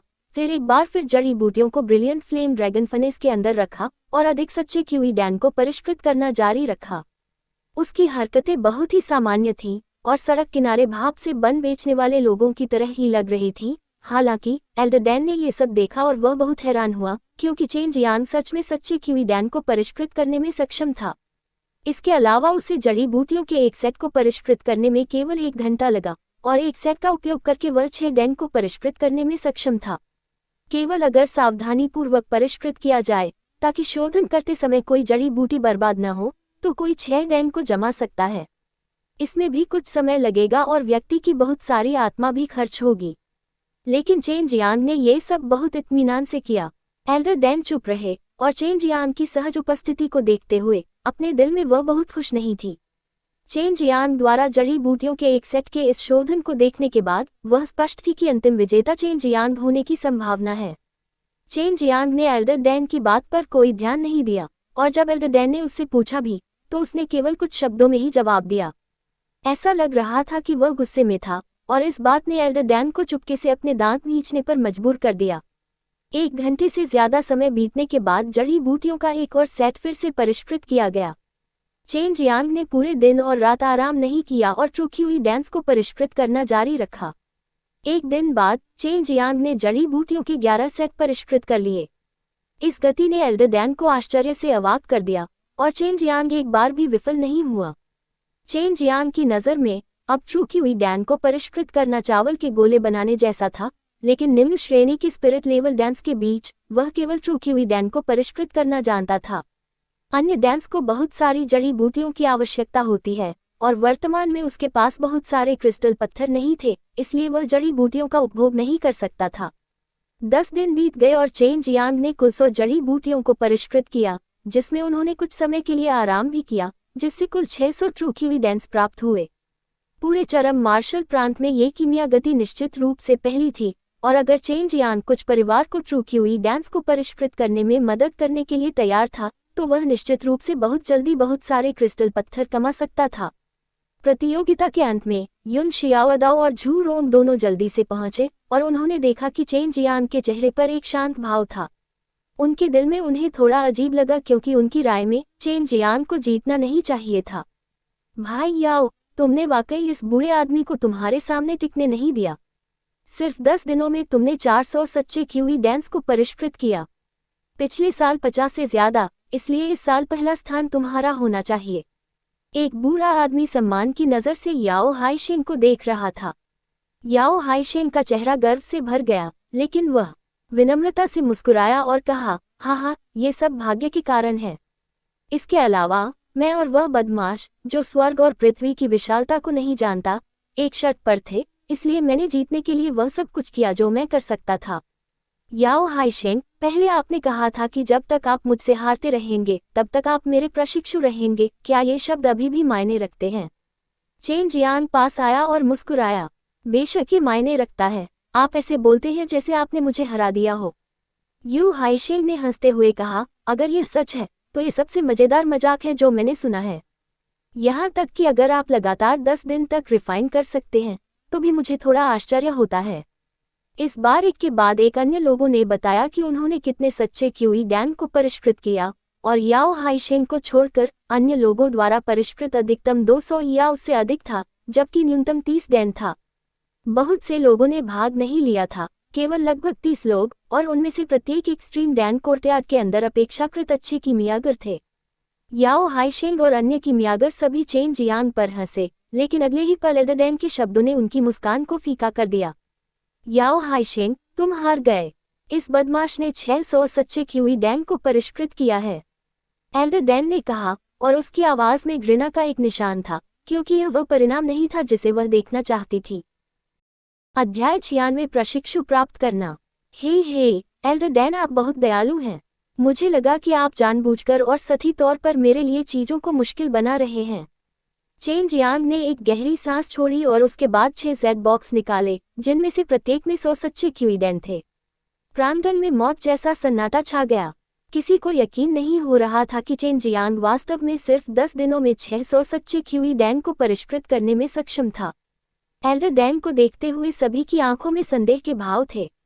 एक पल के लिए उन्हें संदेह हुआ कि एल्डरडैन ने चेन जियांग को धोखा देने में मदद की थी, लेकिन फिर उन्हें याद आया कि यह पूरी तरह से असंभव था, क्योंकि एल्डरडैन चेन जियांग से बहुत नफरत करते थे। इस समय एल्डरडैन के हाथ में 7 जेड बॉक्स थे।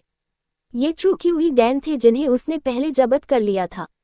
इसके बाद उसने सभी बॉक्स खोले और सभी को ये दिखाते हुए कि कोई धोखाधड़ी नहीं हुई है, सभी बॉक्सों की सामग्री की जांच की। हालांकि मैं ये परिणाम नहीं देखना चाहता था। चेन जियांग ने वास्तव में 10 दिनों के भीतर 600 सच्चे क्यूई डैन को परिष्कृत किया है। उसने कुल 100 सेट सामग्री भी खर्च की है। एल्डरडैन के शब्दों ने सभी को एक बार फिर से कांप दिया। केवल 100 सेट सामग्री, इसका मतलब यह था कि चेन जियांग हर बार केवल एक सेट जड़ी बूटियों के साथ 6 डैन को परिष्कृत करने में सक्षम था। असामान्य संख्या। झू रोंग ने अपने मुंह से ये शब्द उगल दिए। युन शियाओदाओ का मुंह वास्तव में फड़कने लगा। उसने कभी नहीं सोचा था कि उसके इतने करीब एक स्वर्ग विरोधी दोस्त होगा। याओ हाईशेन के दांत कांप रहे थे। वह अपनी आंखें खोलकर जमीन पर रखे सच्चे क्यूई डैन को घूर रहा था। जब तक वे कीमियागर थे, ये स्पष्ट था कि इन डैन को बहुत पहले ही परिष्कृत किया गया था। इसके अलावा एक बॉक्स से निकलने वाली गर्मी से यह स्पष्ट था कि उस विशिष्ट बॉक्स में डैन को 2 दिन पहले परिष्कृत किया गया था। याओ हाईशेन और अन्य कीमियागर स्पष्ट रूप से यह निर्धारित कर सकते थे कि चेन जियांग के 6 बक्सों में सच्चा क्यूई डैन बहुत पहले ही परिष्कृत किया गया था। इसके अलावा वे सभी बहुत उच्च गुणवत्ता के थे। नहीं, वे सभी शीर्ष श्रेणी की गुणवत्ता के थे। एल्डरडैन ने ठंडे स्वर में कहा, अब क्या तुम मेरी बात पर यकीन करोगे? मुझे मानना पड़ेगा, इस बंदे की कीमियागिरी का स्तर बहुत ऊंचा है, यहाँ तक कि मैं भी ऐसा कारनामा नहीं कर सकता। उसका हर सच्चा क्यू डैन उच्च कोटि का है। इसे इतने कम समय में परिष्कृत किया गया था कि जड़ी बूटियों के प्रत्येक सेट से 6 डैन बनते थे। याओ हाईशेन अचानक कांप उठा। उसकी आंखें लाल हो गई थीं और उसका दिल सचमुच मर गया था। हालांकि चेन जियांग के प्रति अब उसके मन में प्रशंसा के अलावा कुछ नहीं था। जब एल्डर डैन ने भी हार मान ली थी तो वह क्या कर सकता था। अगले ही पल याओ हाइशेंग घुटनों के बल बैठ गया और चेन जियांग की ओर अपना सिर झुकाते हुए गरजते हुए चिल्लाया, गुरुजी, कृपया इस शिष्य का अभिवादन स्वीकार करें। याओ हाइशेंग की ऐसी हरकत देखकर कई किमियागर लड़खड़ा गए। उन्होंने बहुत उत्सुकता से खुद को 2 थप्पड़ मारे, ये जांचने के लिए कि वे सपना तो नहीं देख रहे हैं। ट्रू मार्शल दायरे के एक किमियागर ने अभी अभी एक शिक्षक को लिया था जो नश्वर मार्शल दायरे के 9वें स्तर पर था। इसके अलावा वह एक युवा था। ये केवल एक मजाक था, चरम मार्शल संप्रदाय का सबसे बड़ा और सबसे हास्यास्पद मजाक। चेन जियांग भी चौंक गया। उसने उम्मीद नहीं की थी कि याओ हाइशेंग उसे इतनी आसानी से अपना गुरु मान लेगा। यह आंशिक रूप से एल्डर डैन और अन्य किमियागरों की उपस्थिति के कारण था। याओ हाइशेंग दूसरों का विश्वास खोने का जोखिम नहीं उठा सकता था। उसे पीठ पीछे शाप मिल सकता था और उसके लिए यह मौत से भी बदतर था। युन शियाओदाओ ने झू रोंग के मोटे हाथ को जोर से दबाया, जिससे उसके मुंह से भयानक चीख निकल गई। हाँ, यह कोई सपना नहीं है। बड़े भाई चेन जीत गए हैं। युन शियाओदाओ जोर से हंस पड़े। झू रोंग ने भी इस बेतुकी सच्चाई को स्वीकार करने से पहले एक गहरी सांस ली। हे, प्रशिक्षु कृपया खड़े हो जाओ, चेन जियांग ने एक घृणित हंसी के साथ कहा जब वह याओ हाइशेंग की ओर चला और उसे खड़े होने में मदद की। इस समय याओ हाइशेंग की उदासी को बयान करना मुश्किल था। उसने कभी उम्मीद नहीं की थी कि वह कभी उस व्यक्ति को अपना गुरु बनाएगा जिससे वह सबसे ज्यादा नफरत करता था। इससे वह कभी भी अपना सिर ऊंचा नहीं उठा पाएगा। यह मेरी ओर से आपके लिए उपहार है, चेन जियांग ने कहा जब उसने याओ हाइशेंग को 100 सच्चे कीवी दान और एक नीला गहरा फल दिया। उनके इस उपहार ने सभी को भयभीत कर दिया। उनकी निगाहें तुरंत ही उस नीले गहरे फल पर टिक गईं। यहाँ लगभग सभी लोग किमियागर थे। दुनिया में कौन ऐसा होगा जो इस कीमती और अत्यंत दुर्लभ आत्मा जड़ी बूटी नीले गहरे फल को पहचानने में असमर्थ होगा। छोटा सा उपहार, नीला गहरा फल एक छोटा सा उपहार के रूप में, यह उनके लिए बहुत बड़ा झटका था। याओ हाइशेंग के दोनों हाथ कांप रहे थे जब उसने चेन जियांग से तथाकथित छोटा उपहार लिया। वह पहले तो बहुत दुखी था, लेकिन अब उसे बहुत अच्छा लग रहा था। कम से कम अपने गुरु के रूप में चेन जियांग को ये छोटा सा प्रणाम करना इतना बुरा नहीं था। वह मूर्ख नहीं था और जानता था कि चेन जियांग उनके बीच के संघर्ष को हल करना चाहता था। बहुत बहुत धन्यवाद टीचर, याओ हाइशेंग ने कुछ उधेड़बुन में कहा। चेन जियांग, ये तुम्हारा पहला इनाम है। कल सुबह जल्दी एक्सट्रीम डैन किंग कोर्टयार्ड में रिपोर्ट करना। अगर तुम देर से आए तो रुको और सजा स्वीकार करो। एल्डर डैन ने दूसरे किमियागरों के पास जाने से पहले चेन जियांग को एक छोटा सा घिसा पिटा डिब्बा फेंका, जिन्होंने अपने अपने परिष्कृत ट्रू कीवी डैन निकाले। एल्डर डैन, क्या मैं एक्सट्रीम डैन किंग कोर्टयार्ड में प्रवेश न करने का विकल्प चुन सकता हूँ? चेन जियांग चिंतित था कि रहस्यमय एल्डर डैन द्वारा उसका जीवन दुखी बनाकर वहां उसका उत्पीड़न किया जाएगा। ऐसा नहीं चलेगा, ये तुम्हारे और मेरे बीच तय शर्त थी। अगर तुम मना करोगे और इसका उल्लंघन करोगे तो तुम्हें चरम मार्शल संप्रदाय छोड़ना पड़ेगा। एल्डर डैन की ठंडी खर्राटे गूंजी। चेन जियांग ने गहरी सांस ली। उसे अचानक लगा कि उसके और एल्डर डैन के बीच हुई शर्त से उसे कोई फायदा नहीं हुआ। हाइशेंग, हालांकि अब मैं तुम्हारा गुरु हूँ, लेकिन मैं सिर्फ सच्चे कीवी दान को ही परिष्कृत कर सकता हूँ। शायद बाद में मुझे तुमसे कुछ सलाह भी लेनी पड़े। मुझे अपना गुरु कहने की कोई ज़रूरत नहीं है, इसके बजाय बस मुझे मेरे नाम से बुलाओ। मैं उस दिन का इंतज़ार करूंगा जब तुम ईमानदारी से आश्वस्त हो जाओ कि मेरे पास वो योग्यताएं हैं जो तुम मुझे गुरु कह सकते हो। उस समय तुम मुझे एक बार फिर उसी नाम से संबोधित कर सकते हो। चेन जियांग ने कहा। याओ हाइशेंग द्वारा उसे हर रोज शिक्षक कहने पर चेन जियांग को भी थोड़ा अफसोस हुआ। याओ हाइशेंग को शायद क्या महसूस हो रहा होगा, इसका जिक्र किए बिना। इस बात को लेकर याओ हाइशेंग भी काफी आभारी था। वह जानता था कि अब से वह चेन जियांग के खिलाफ कोई कार्रवाई नहीं कर सकता, अन्यथा उसे कड़ी सजा मिलेगी। चेन जियांग के इनर सेक्ट में प्रवेश करने से बहुत पहले ही उसकी प्रसिद्धि पूरे एक्सट्रीम मार्शल सेक्ट में फैल चुकी थी। अब न केवल उसने कीमिया प्रतियोगिता जीती, बल्कि उसे एक्सट्रीम डैन किंग कोर्टयार्ड में प्रवेश करने की भी अनुमति दी गई, जिससे चेन जियांग और भी प्रसिद्ध हो गया। चेन जियांग और युन शियाओदाओ अपने मार्शल प्रांगण में लौट आए। जब वे सड़क पर चल रहे थे तो युन शियाओदाओ ने अचानक मुस्कुराते हुए कहा, बड़े भाई चेन, क्या तुम्हें याद है कि कुछ समय पहले मैंने कैसे कहा था कि कुछ बहुत अच्छी बहनें हैं?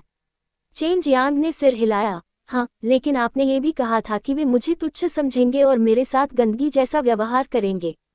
मैं ऐसी बात गंभीरता से कैसे कह सकता हूँ? ये तो बस एक मजाक था।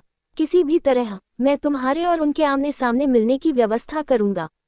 तुम अभी भी अविवाहित हो, तुम बस शादी कर लो, यू शियाओदाओ ने अपने चेहरे पर एक दुष्ट मुस्कान के साथ कहा। इस तरह वह असीम संभावनाओं वाला एक साला पा सकेगा, जो एक बहुत अच्छी बात थी। मेरी मंगेतर जू जियानिक्सियन है। अगर तुम्हारी ये बहनें मुझसे शादी करना चाहती हैं तो उन्हें पहले उससे अनुमति लेनी होगी। चेन जियांग ने अपने होंठ सिकुड़े और कहा। फिलहाल वह बस जल्दी से ट्रू मार्शल दायरे में प्रवेश करना चाहता था और जू जियानिक्सियन की तलाश में जाना चाहता था।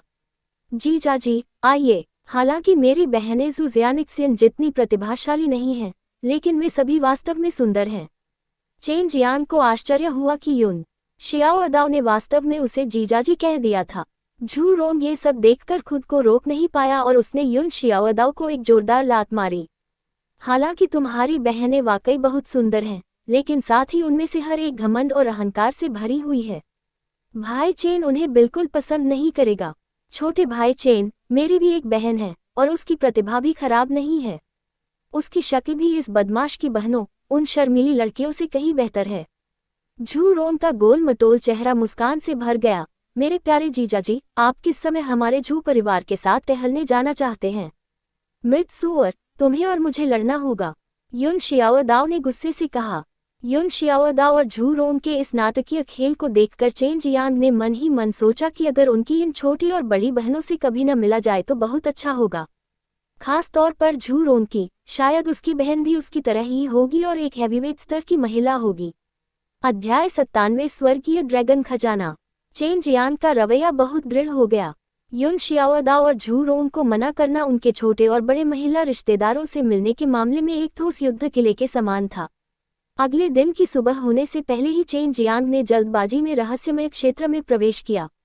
हालांकि उसे पता था कि चरमदान राजा का प्रांगण अंदर है, लेकिन उसे वहां जाने का रास्ता नहीं पता था। ठीक है, तुम बहुत जल्दी आ गए, मेरे साथ आओ, वू कैमिंग ने खुश मुस्कान के साथ कहा। चेन जियांग के बारे में वू कैमिंग बहुत दिलचस्पी रखता था। मूल रूप से एल्डर डैन ने किसी को भी चेन जियांग को अपने प्रशिक्षु के रूप में स्वीकार करने से मना किया था, लेकिन अब न केवल उसने खुद को एक सच्चा मार्शल क्षेत्र प्रशिक्षु प्राप्त किया, बल्कि उसने एक्सट्रीम डैन किंग कोर्टयार्ड में प्रवेश करने की अनुमति भी प्राप्त की। चेन जियांग को नहीं पता था कि चरमदान राजा प्रांगण में प्रवेश करने का क्या मतलब है, लेकिन वू कैमिंग बहुत अच्छी तरह से जानता था कि इसका क्या मतलब है। एक्सट्रीम डैन किंग कोर्टयार्ड एक बहुत ही साधारण घर की तरह दिखता था। प्रवेश द्वार के ऊपर एक्सट्रीम डैन किंग कोर्टयार्ड ताई दान वंग युआ में केवल ये 4 अक्षर थे और कुछ भी असामान्य नहीं था। बड़े वो, आखिर एक्सट्रीम डैन किंग कोर्टयार्ड किस तरह की जगह है? चेन जियांग ने पूछा। हे, तुम अंदर जाने के बाद जान जाओगी। मैं अब विदा लेता हूँ, अपना ख्याल रखना। वो कैमिंग की मुस्कान बहुत रहस्यमय थी। ये देखकर चेन जियांग को निकट भविष्य के लिए एक बुरा पूर्वाभास हुआ। रहस्यमय क्षेत्र के अंदर आत्मा कीवी बहुत समृद्ध थी। चेन जियांग को लगा कि अगर वह यहाँ थोड़े समय के लिए रुका तो वह निश्चित रूप से बड़ी मात्रा में सच्ची कीवी की खेती करने में सक्षम होगा। लेकिन चाहे ये प्रक्रिया कितनी भी तेज क्यों न हो, यह अभी भी उस गति से अतुलनीय थी जब उसने गोलियों का उपयोग करके खेती की थी। तुम बहुत जल्दी आ गए। क्या तुम्हें एल्डर वू ने बुलाया था? एल्डर डैन की आवाज पास से आई। चेन जियांग आवाज की ओर चला गया और जवाब दिया, हाँ। आप वास्तव में मुझसे यहाँ एक्सट्रीम डैन किंग कोर्टयार्ड में क्या करवाना चाहते हैं? मैं एकमात्र व्यक्ति हूँ जो यहाँ एक्सट्रीम डैन किंग कोर्टयार्ड में रहता है। अब तुम भी यहीं रहोगी, एल्डर डैन ने जवाब दिया। उसका लहजा बेहद गंभीर था। क्यों? चेन जियांग को अपने दिल में बहुत झटका लगा। वह उसके साथ हर रोज यहाँ अकेले रहने वाला था। ये निश्चित रूप से अच्छी बात नहीं होगी। मैं डैन को परिष्कृत करने के लिए कुछ समय के लिए बंद दरवाजों के पीछे जाने की तैयारी कर रहा हूँ। आप यहाँ एक्सट्रीम डैन किंग कोर्टयार्ड में सभी निर्णय लेंगे और अनिवार्य रूप से इसके स्वामी बन जाएंगे। एल्डर डैन ने उत्तर दिया, आपको यहाँ बहुत कुछ करने की जरूरत नहीं है। आखिरकार यहाँ पहले से ही विशेषज्ञ हैं जो स्पिरिट जड़ी बूटियों को लगाने के लिए जिम्मेदार हैं। अन्य सभी मामलों के बारे में उन्हें भी किसी के द्वारा प्रबंधित किया जाता है। आपको बस इतना करना है कि एक्सट्रीम डैन किंग कोर्टयार्ड की गरिमा बनाए रखें। ये कैसे होता है, यह आप स्वाभाविक रूप से बाद में समझ जाएंगे। चेन जियांग कुछ पल के लिए स्तब्ध रह गया। उसने कभी उम्मीद नहीं की थी कि एल्डर डैन इतने महत्वपूर्ण मामले में उस पर भरोसा करेंगे। उसके शब्दों को देखते हुए एल्डर डैन शायद उससे इतनी नफरत नहीं करता था। क्या ये सब मेरे द्वारा किए गए किसी काम के कारण हुआ, या क्या उसने ये सब गुस्से में किया? चेन जियांग कुछ हद तक अजीब निष्कर्ष पर पहुंचा। चेन जियांग ने मुंह में हवा भरी और पूछा, एल्डरडेन, उन फाउंडेशन बिल्डिंग डांस के बारे में तुमने सोचा था कि इसमें कितना समय लगेगा? मैंने इसे पहले ही परिष्कृत कर लिया है और इसे दिव्य हथियार स्वर्गीय साम्राज्य और आइसविंड वैली में भेज दिया है। एल्डरडेन का स्वर कुछ हद तक गुस्से में था जब उसने जवाब दिया। उसने उम्मीद नहीं की थी कि चेन जियांग वास्तव में अभी भी इस मुद्दे के बारे में चिंतित होगा। चेन जियांग ने जवाब में अपना सिर हिलाया और मुस्कुराते हुए कहा, बहुत बहुत धन्यवाद एल्डरडेन। आप निश्चिंत हो सकते हैं और डैन को परिष्कृत करने के लिए बंद दरवाजों के पीछे जा सकते हैं। चेन जियांग, मैं तुमसे एक बार फिर पूछूंगा, क्या तुम मुझे अपना गुरु बनाने को तैयार हो? तुम्हें पता होना चाहिए कि मैंने कभी कोई प्रशिक्षु नहीं लिया, एल्डरडेन ने पूछा। उसकी आवाज में कोमलता की झलक देखी जा सकती थी। चेन जियांग ने अपना सिर हिलाया। नहीं, इसके अलावा क्या आपने पहले ही नहीं कहा है कि आप उन सभी लोगों का जीवन कठिन बना देंगे जो मुझे अपना प्रशिक्षु मानते हैं? अगर आप मुझे अपना प्रशिक्षु मानते हैं तो क्या आपको अपना जीवन कठिन नहीं बनाना पड़ेगा? जैसी तुम्हारी इच्छा। एल्डरडेन ने एक जैद कार्ड निकाला और चेन जियांग की ओर फेंक दिया और गुस्से में वहां से चले गए। चेन जियांग ने जैद कार्ड पकड़ा और ध्यान से उसे देखा। कार्ड के ऊपर वास्तव में बालों जैसे पैटर्न थे जिन्हें उसने आत्मा की नसों के रूप में पहचाना। इसके अलावा एक अज्ञात शक्ति का भी निशान था। इस जैद कार्ड के ऊपर शब्दों का एक सेट लिखा था, extreme Dan king courtyard chain Jiang. तब से chain Jiang extreme Dan king courtyard के अंदर रहने वाला एकमात्र व्यक्ति था, लेकिन उसके पास बड़ी मात्रा में स्वतंत्रता भी थी। जब से उसने याओ हाईशेन को अपना शिष्य बनाया है, तब से याओ हाईशेन कभी कभार ही दिखाई देता है। उसका दावा है कि ऐसा इसलिए है क्योंकि उसे कीमिया के लिए एकांत में जाना पड़ता है। वास्तव में वह बस भागने की कोशिश कर रहा था क्योंकि उसने चेन जियांग को अपना गुरु बना लिया था और उसके पास दूसरों को देखने के लिए चेहरा नहीं था।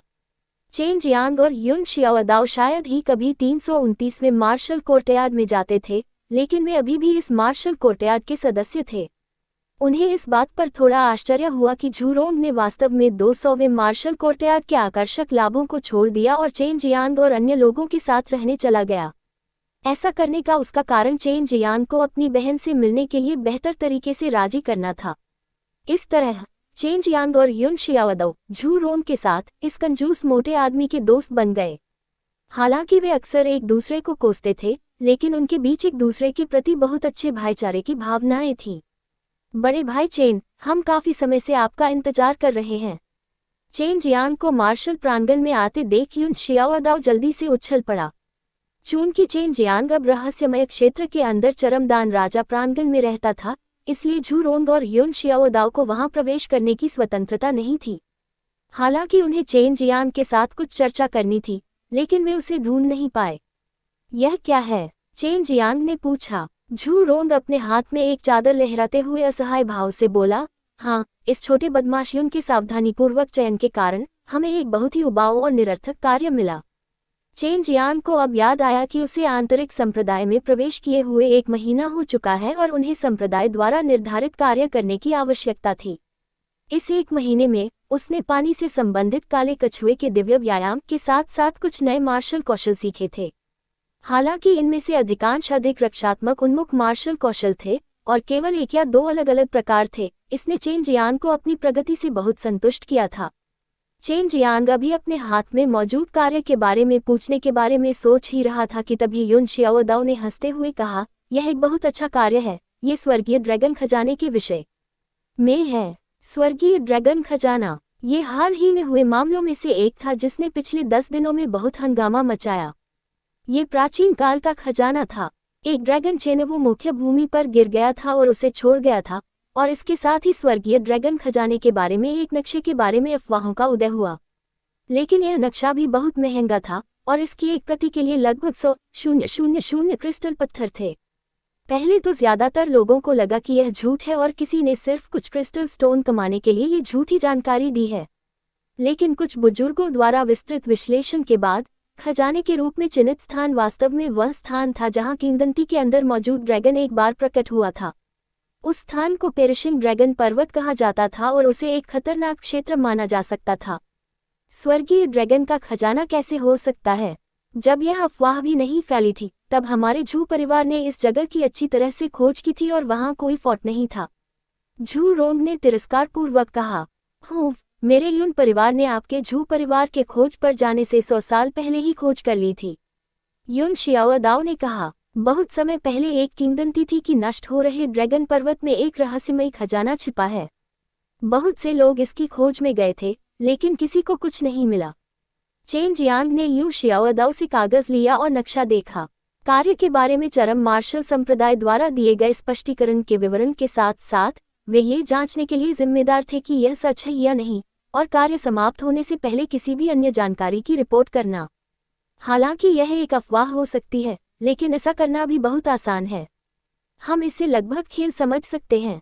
हालांकि मैंने सुना है कि प्रमुख संप्रदायों के कई लोग भी इसकी खोज में आ गए हैं।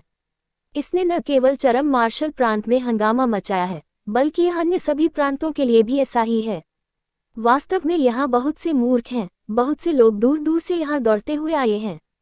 झू रोंग हंसा। चलो, इतने सारे लोग यहाँ आ रहे हैं, इसलिए इस बात की बहुत संभावना है कि यह सच हो। इससे पहले आपके परिवार को वहाँ कुछ भी नहीं मिला था।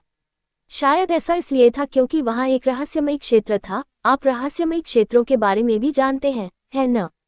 किसी भी रहस्यमय क्षेत्र के प्रकट होने के तरीके बेहद खास थे। कभी कभी यह अचानक कहीं से प्रकट हो जाता था, तो कभी कभी किसी को प्रवेश के लिए कुछ शर्तों को पूरा करना पड़ता था। कुछ ऐसे मामले भी थे जहां मार्ग को बलपूर्वक खोलने के लिए बहुत शक्तिशाली शक्ति की आवश्यकता होती थी। अध्याय 98 अद्वितीय मार्शल संप्रदाय। जब चेन जियांग ने जाने का निश्चय कर लिया था, तभी एक बूढ़ी औरत जो साधारण पोशाक पहने हुए थी, अचानक प्रकट हुई।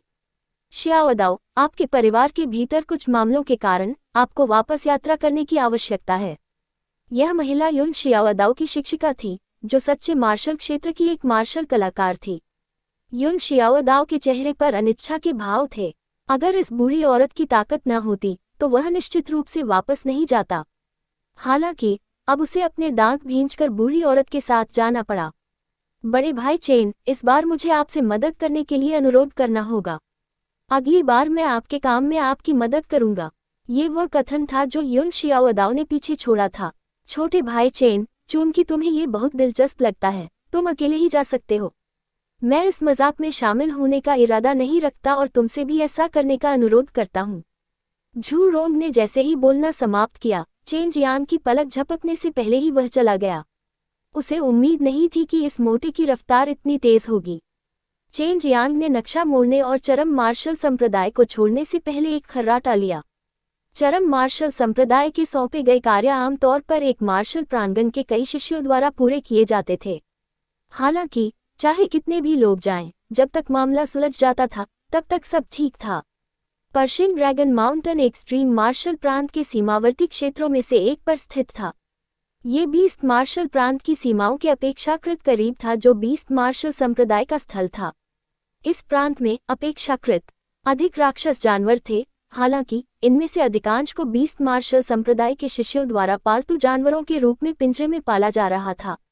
उन्होंने जो मार्शल कौशल सीखा और अभ्यास किया, वह भी हमेशा राक्षस जानवरों से जुड़ा हुआ था।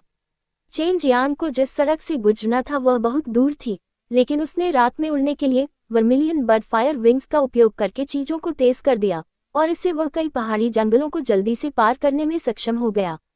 चेन जियांग को गुवानलोंग शहर पहुंचने से पहले लंबी और थकाऊ यात्रा करते हुए 10 दिन बीत गए। यहाँ से पेरिशिंग ड्रैगन पर्वत की दूरी बहुत अधिक नहीं थी। हाल ही में यहाँ बहुत से लोग एकत्र हुए थे। चेन जियांग ने आसपास पूछताछ की, तो उसे पता चला कि इतने सारे लोग पौराणिक स्वर्गीय ड्रैगन खजाने में क्यों विश्वास करते हैं। ऐसा इसलिए था क्योंकि 1 महीने पहले गुवानलोंग शहर में कई लोगों ने पेरिशिंग ड्रैगन पर्वत की दिशा में एक अजीब और अनोखी आभा देखी थी, जिसके बाद क्षितिज से एक ड्रैगन की दहाड़ सुनाई दी थी। इस तरह की चीज रहस्यमय क्षेत्र के खुलने का संकेत होने की बहुत संभावना थी। यहाँ आने के बाद चेन जियांग ने कुछ एक्सट्रीम मार्शल एक्ट से जुड़ी जानकारी भी सीखी। एक मार्शल आर्ट्स एक्ट, जिसे पियरलेस मार्शल एक्ट कहा जाता है, को उनके सभी शिष्यों के साथ एक्सट्रीम मार्शल एक्ट में शामिल और विलय कर दिया गया था। पियरलेस मार्शल संप्रदाय एक और प्रथम श्रेणी का संप्रदाय था और चेनावो मुख्य भूमि के 8 प्रमुख धर्मी संप्रदायों के ठीक पीछे रैंक किया गया था। इसे सबसे मजबूत उभरते सितारों में से एक माना जा सकता है और इसे चरम मार्शल प्रांत के तटीय क्षेत्रों में स्थापित किया गया था। दुर्भाग्य से पूरा पियरलेस मार्शल संप्रदाय समुद्र द्वारा निगल लिया गया था और बहुत भारी नुकसान हुआ था। अपने शिष्यों के विकास को जारी रखने के लिए पियरलेस मार्शल संप्रदाय के डीन ने खुद को चरम मार्शल संप्रदाय में शामिल करने से पहले शिष्यों की सहमति मांगी। पियरलेस मार्शल सेक्ट के डीन के मूल रूप से एक्सट्रीम मार्शल सेक्ट के साथ कुछ संबंध थे और उनके वैवाहिक कौशल वास्तव में उनसे ही निकले थे। चूंकि इसने एक्सट्रीम मार्शल सेक्ट की मदद स्वीकार कर ली थी, इसलिए बड़े सेक्ट में शामिल होना उनके लिए कोई बुरी बात नहीं थी और उन्हें एक खुशहाल माँ भी माना जा सकता था। मादरचोद, ये पिता यहाँ किस तरह का घटिया काम पूरा करने आया है। चरम मार्शल संप्रदाय वास्तव में पियरलेस मार्शल संप्रदाय के लिए यहाँ एक बड़े पैमाने पर भोज आयोजित कर रहा है और उन्हें एक बड़ा स्वागत रात्रिभोज दे रहा है। चेन जियांग ने ये सोचकर अपने दिल में चुपके से कोसा। जहाँ तक चरम मार्शल संप्रदाय के शिष्यों की बात है तो ये भी एक खुशी की बात थी। ऐसा इसलिए था क्योंकि अद्वितीय मार्शल संप्रदाय के शिष्यों में महिला शिष्यों की संख्या अच्छी खासी थी। चरम मार्शल संप्रदाय ने अपने संप्रदाय के नियमों में बदलाव किया था और अब वे महिला शिष्यों को लेने के लिए तैयार थे ताकि अद्वितीय मार्शल संप्रदाय को चरम मार्शल संप्रदाय में आसानी से एकीकृत किया जा सके। चेन जियांग ने यह भी सोचा कि अब आंतरिक मार्शल प्रांगण में बेजानपन नहीं रहेगा। अगर झू रोंग का आगमन न होता तो चेन जियांग जिस आंतरिक मार्शल प्रांगण में रह रहा था उसमें केवल 2 शिष्य ही होते। चेन जियांग ने अपने सर्वेक्षणों से संबंधित जानकारी प्राप्त करने और उसे रिकॉर्ड करने में गुवानलोंग शहर में कुछ दिन बिताए थे। 2 बहनों, क्या मुझे स्वर्गीय ड्रैगन खजाने को देखने जाना चाहिए? चेन जियांग ने पूछा। उसे पता चला कि दूसरे संप्रदायों से बहुत सारे सच्चे मार्शल दायरे के विशेषज्ञ यहाँ आए थे। उसे यकीन था कि अगर नश्वर मार्शल दायरे के 9वें स्तर का एक छोटा सा झींगा भी यहाँ चला जाए तो वह खजाने की एक झलक भी नहीं देख पाएगा। जाओ और देखो। हालांकि कुछ भी पाना लगभग असंभव है, लेकिन ये तुम्हें एक नया दृष्टिकोण देगा और दुनिया को देखने का एक नया नजरिया पेश करेगा। ये तुम्हारे लिए बुरा नहीं होगा। बाई यूयू ने जवाब दिया। सू मेयाओ ने भी इसी तरह सहमति जताते हुए कहा, अगर यह वास्तव में एक रहस्यमय क्षेत्र है तो शायद आप कुछ खोज सके, लेकिन अगर आपको लगे कि कुछ ठीक नहीं है तो तुरंत भाग निकलें। चेन जियांग ने अपना सिर हिलाया। उसने इस समय तक काम पूरा कर लिया था। अब वह सिर्फ देखने के बारे में सोच रहा था और इससे ज्यादा कुछ नहीं। गुवानलोंग शहर से निकलने के बाद चेन जियांग जंगल के एक हिस्से में घुस गया। बाकी सभी की तरह वह सड़क पर नहीं चला क्योंकि उसे पता था कि पेरिशिंग ड्रैगन पहाड़ों में कुछ अच्छी जड़ी बूटियां मौजूद हैं। उसने सोचा कि थोड़ा चक्कर लगाकर देखूं कि क्या उसे कुछ अच्छी जड़ी बूटियां मिल सकती हैं। पहाड़ के जंगल में घुसते ही चेन जियांग को राक्षस जानवर के पैरों के निशान मिले। पैरों के निशानों को देखकर उसने निष्कर्ष निकाला कि राक्षस जानवर का कुल वजन निश्चित रूप से छोटा नहीं था, जिससे वह कुछ हद तक उत्सुक हो गया। उसने चरम मार्शल संप्रदाय छोड़ने के बाद राक्षस जानवरों का शिकार या हत्या नहीं की थी। इसके अलावा वह ये भी जानता था कि राक्षस जानवर आत्मा जड़ी बूटियों को खोजने में अच्छे होते हैं। अगर वह उनका पता लगा लेता तो शायद उसके लिए कुछ अच्छा इंतजार कर रहा होता। चेन जियांग ने पैरों के निशानों का पीछा करते हुए 3 घंटे से ज्यादा समय गुजारा। आसमान में अंधेरा छा गया था, लेकिन वह अभी भी जंगल के अंदर सब कुछ साफ साफ देख सकता था। और दूरी पर उसने एक काले शेर को देखा जो मनुष्य जितना लंबा था। जब चेन जियांग इन कोर्टयार्ड रेगुलर हॉल में रह रहा था तो उसने राक्षस जानवरों के बारे में एक किताब पढ़ी। ये काला शेर एक बहुत ही क्रूर ग्रेड 10 राक्षस जानवर था और उसके पास एक आत्मा जानवर में विकसित होने का एक बड़ा मौका भी था। इसे नाइट हंटिंग शेर कहा जाता था। कौन है ये? एक ठंडी और कोमल चीख गूंजी। चेन जियांग ने नीचे कूदने से पहले पेड़ की चोटी से रात के शिकार करने वाले शेर को देखा।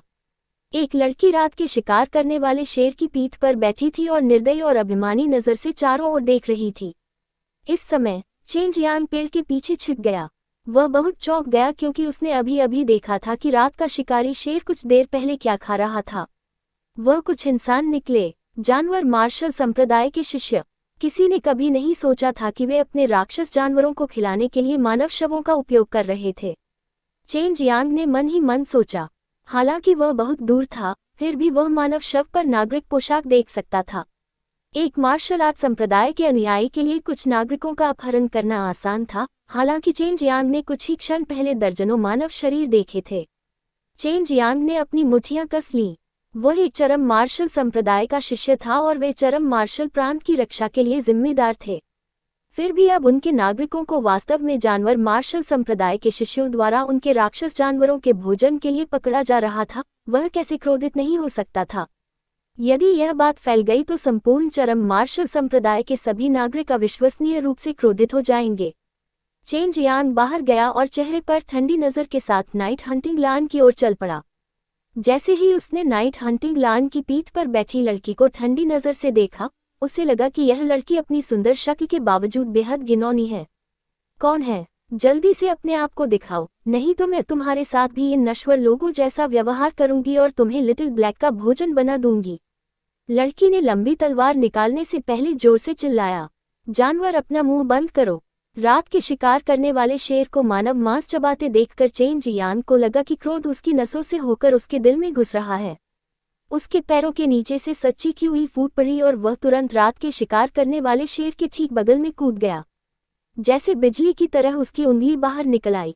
वह उंगली का सिरा उछल रहा था और अदृश्य यूनिवर्सल सच्ची ख्यूई से ढका हुआ था, जो सीधे रात के शिकार करने वाले शेर की खोपड़ी में घुस गया।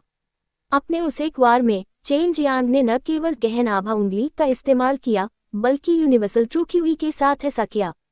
रात के शिकारी शेर के सिर पर उसकी उंगली से किए गए छोटे से छेद से खून की धारा बह निकली। TLN, हमने बेहतर प्रवाह के लिए पियरलेस सैक्ट में के स्थान पर पियरलेस मार्शल सैक्ट का उपयोग किया है। अध्याय 99 शक्तिशाली शत्रु। जब लड़की ने छेद से खून बहता देखा तो वह खुद को रोक नहीं पाए और एक तीखी चीख निकाली। दूसरी ओर रात का शिकारी शेर नीचे गिरने से पहले एक आखिरी चीख मारी जिससे वह आश्चर्यचकित रह गई। जाओ मरो। चेन जियांग ने बिजली की गति से मुक्का मारा जिसके सिरे पर एक विशाल सफेद बाघ का सिर था। ऐसा लग रहा था कि उसके शरीर पर स्लॉटर क्यू की अंतहीन मात्रा थी। मौत की तलाश करने वाली उस मुट्ठी ने नाइट हंटिंग लान के विशाल सिर पर जोरदार प्रहार किया और वह एक गड़गड़ाहट वाली आवाज के साथ फट गया, जिसके बाद उसके नीचे की जमीन कांपने लगी। श्वेत बाघ दिव्य मुट्ठी में अंतहीन मात्रा में वध करने वाली क्यूई थी और उसने नाइट हंटिंग लान से जीवन क्यूई को नष्ट कर दिया, जिससे उसमें मौजूद जीवन के सभी कार्य समाप्त हो गए। आम लोगों की भाषा में कहें तो नाइट हंटिंग लान मर चुका था। चेन जियांग ने जमीन पर बिखरी लाशों पर आग छोड़ी और उनका दाह संस्कार किया, फिर ठंडे मन से कांपती हुई नीली पोशाक वाली लड़की की ओर देखा। रात के शिकार करने वाले शेर का शरीर जमीन पर गिर गया और जोर से जमीन पर गिरा।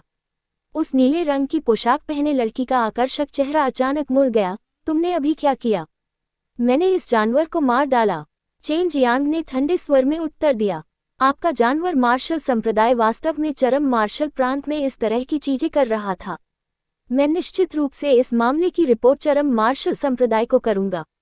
आप एक चरम मार्शल संप्रदाय की अनुयायी हैं। उस नीली गाउन वाली लड़की की भौहें सिकुड़ गईं जब उसने एक क्रूर स्वर में ये पूछा। हाँ, चेन जियांग ने उत्तर दिया। मेरे लिटिल ब्लैक ने केवल कुछ ही मनुष्यों को खाया है, फिर भी तुम्हारा चरम मार्शल संप्रदाय हस्तक्षेप करने जा रहा है। हमारे लिए इस तरह की बात बेहद आम है। वे कुछ नश्वर जीवन, उनमें से 10,000 भी मेरे लिटिल ब्लैक के साथ तुलनीय नहीं होंगे। फिर भी तुमने वास्तव में इन नश्वर लोगों की खातिर लिटिल ब्लैक को मार डाला। मैं तुम्हें मारने जा रही हूँ। नीला गाउन पहनी लड़की का चेहरा नीला पड़ गया था और उसका पूरा शरीर गुस्से से कांप रहा था। चेन जियांग की भौहें सिकुड़ गईं। उसे आश्चर्य हुआ कि जानवर मार्शल संप्रदाय के शिष्य अक्सर ऐसी बातें करते थे। इससे वह और भी क्रोधित हो गया। हंस, क्या तुम्हें नहीं पता कि यह चरम मार्शल प्रांत है? जब मैं इस मामले की रिपोर्ट चरम मार्शल संप्रदाय को दूंगा तो बस ये देखने के लिए प्रतीक्षा करो कि तुम्हारे जानवर मार्शल संप्रदाय का क्या होता है। चेन जियांग ने कहा, तुम वापस नहीं जा पाओगी। दूर से एक कर्कश आवाज आई।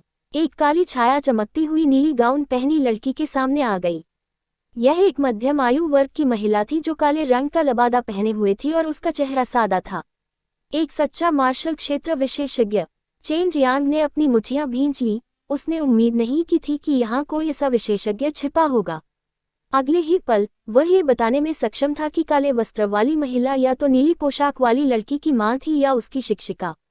चेन जियांग को जिस बात ने भयभीत किया वह ये था कि काले वस्त्र पहने महिला के हाथ में लाल खोपड़ी वाला एक सांप लिपटा हुआ था।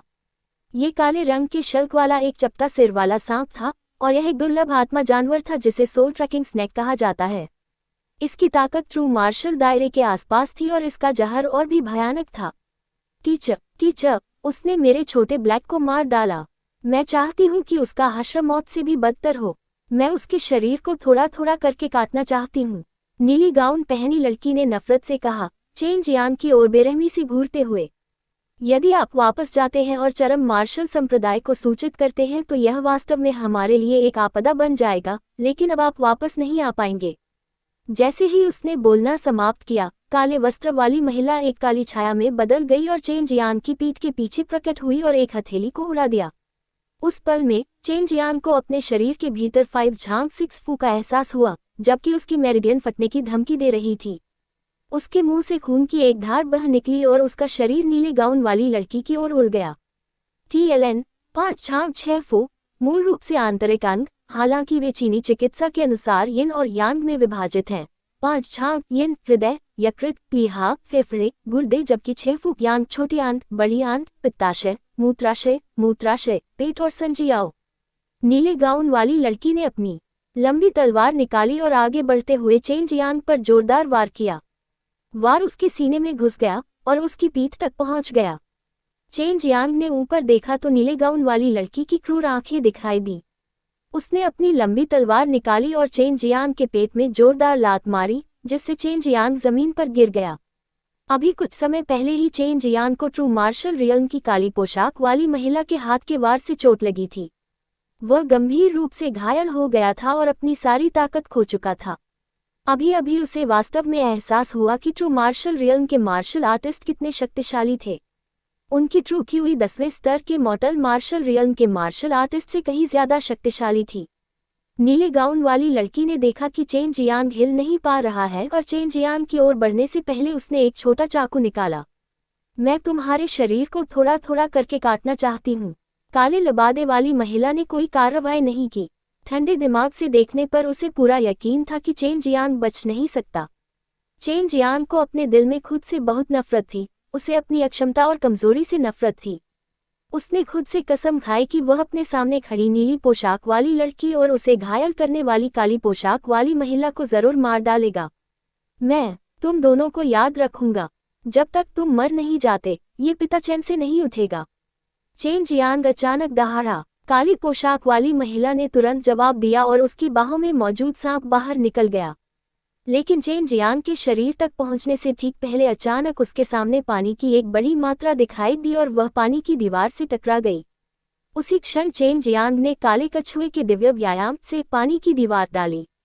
जोरदार काले कछुए की सच्ची की हुई पानी की एक बड़ी मात्रा में बदल गई, जो वर्तमान में बाहर निकल रही थी और सांप को रोक रही थी। ये सब करने के बाद चेन जियांग के नीचे की जमीन एक पानी के कुंड में बदल गई, जिसके बाद चेन जियांग नीचे गायब हो गया और पानी का वह कुंड गायब हो गया। गुरुजी, ये किस तरह का मार्शल कौशल है? हमें क्या करना चाहिए? नीले गाउन वाली लड़की चौंक गई और गुस्से से पूछा। निश्चिंत रहो, जब समय आएगा हम इन कृत्यों को स्वीकार करने से इनकार कर देंगे। वह बदमाश आंतरिक संप्रदाय का एक छोटा सा शिष्य है, जबकि मैं जानवर मार्शल संप्रदाय का एक सच्चा शिष्य हूँ जो सच्चे मार्शल क्षेत्र में पहुंच गया है। चरम मार्शल संप्रदाय उस बदमाश की बातों पर कभी विश्वास नहीं करेगा। काले वस्त्र पहने महिला ने अपनी बांह पर लाल सिर वाले सांप को सहलाते हुए व्यंग्य किया। चेन जियांग ने इस बार जो दिखाया वह ब्लैक टॉर्टोइस डिवाइन एक्सरसाइज के अंदर का एक प्रकार का कौशल था जिसे वाटर एस्केप कहा जाता है। यह एक बहुत ही रहस्यमय मार्शल कौशल था और इससे पानी का एक झुंड अचानक धरती से बाहर निकल आता था। फिर जादूगर को एक भावर द्वारा ले जाया जाता था और वह पानी के उस झुंड में प्रवेश करता था, क्योंकि भावर जादूगर को जमीन में गहराई तक ले जाता था। ये सतह को पार करके जमीन के नीचे एक मार्ग बनाता था और जादूगर को नदी की धारा द्वारा दूर एक स्थान पर ले जाता था जहां जादूगर बच निकलता था। जैसे ही चेन जियांग ने अपनी सारी ब्लैक टॉर्टोइस ट्रू की हुई जारी की, उसने खुद को यह चाल सीखने के लिए बधाई दी।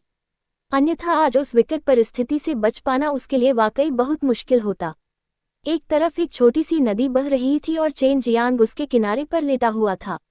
उसका पूरा शरीर भीग चुका था और उसका रंग पीला पड़ गया था। वह सुस्त दिख रहा था क्योंकि उसने थोड़ा सा नरकात्मक घास निकाला और उसे अपने मुंह में डाल लिया, जबकि वह होश में नहीं था। वह जल्दी से अपनी चोटों से उबर गया और कुछ और उपचारात्मक दैन निगल लिया। जल्द ही उसने अपनी ताकत वापस पा ली और नदी के किनारे एक पेड़ के सहारे टिककर आराम करने लगा। आप कैसे हैं? बाई यूयू स्टोरेज रिंग से बाहर आए और धीरे से पूछा। सू मेयाओ ने चिंता और बेचैनी के साथ अपने चेहरे से दाग पोंछते हुए कहा, अगली बार सावधान रहना। बाहर आने के बाद ऐसा मत सोचना कि यह वैसा ही होगा जैसा कि एक्सट्रीम मार्शल एक्ट का है, हर दिन सुरक्षित रहना। एक्सट्रीम मार्शल एक्ट के अंदर सच्चे वैवाहिक क्षेत्र के विशेषज्ञ एक्ट के नियमों से बंधे हैं, अन्यथा वे आपको अपनी उंगलियों से ही मार सकते हैं। चेन जियांग ने अपनी मुठ्ठियां भींच ली, उसका चेहरा हत्या के इरादे से भर गया। मैं और अधिक शक्तिशाली बनूंगा और निश्चित रूप से उन 2 महिलाओं को मार डालूंगा। क्या तुम्हारे पास 4 सच्चे एलिमेंटल डैन नहीं हैं? उन्हें खा लो, बाई यूयू ने कहा। दोनों सुंदरियों द्वारा उसके लिए इतनी चिंता दिखाने से चेन जियांग के दिल में बहुत गर्मी महसूस हुई।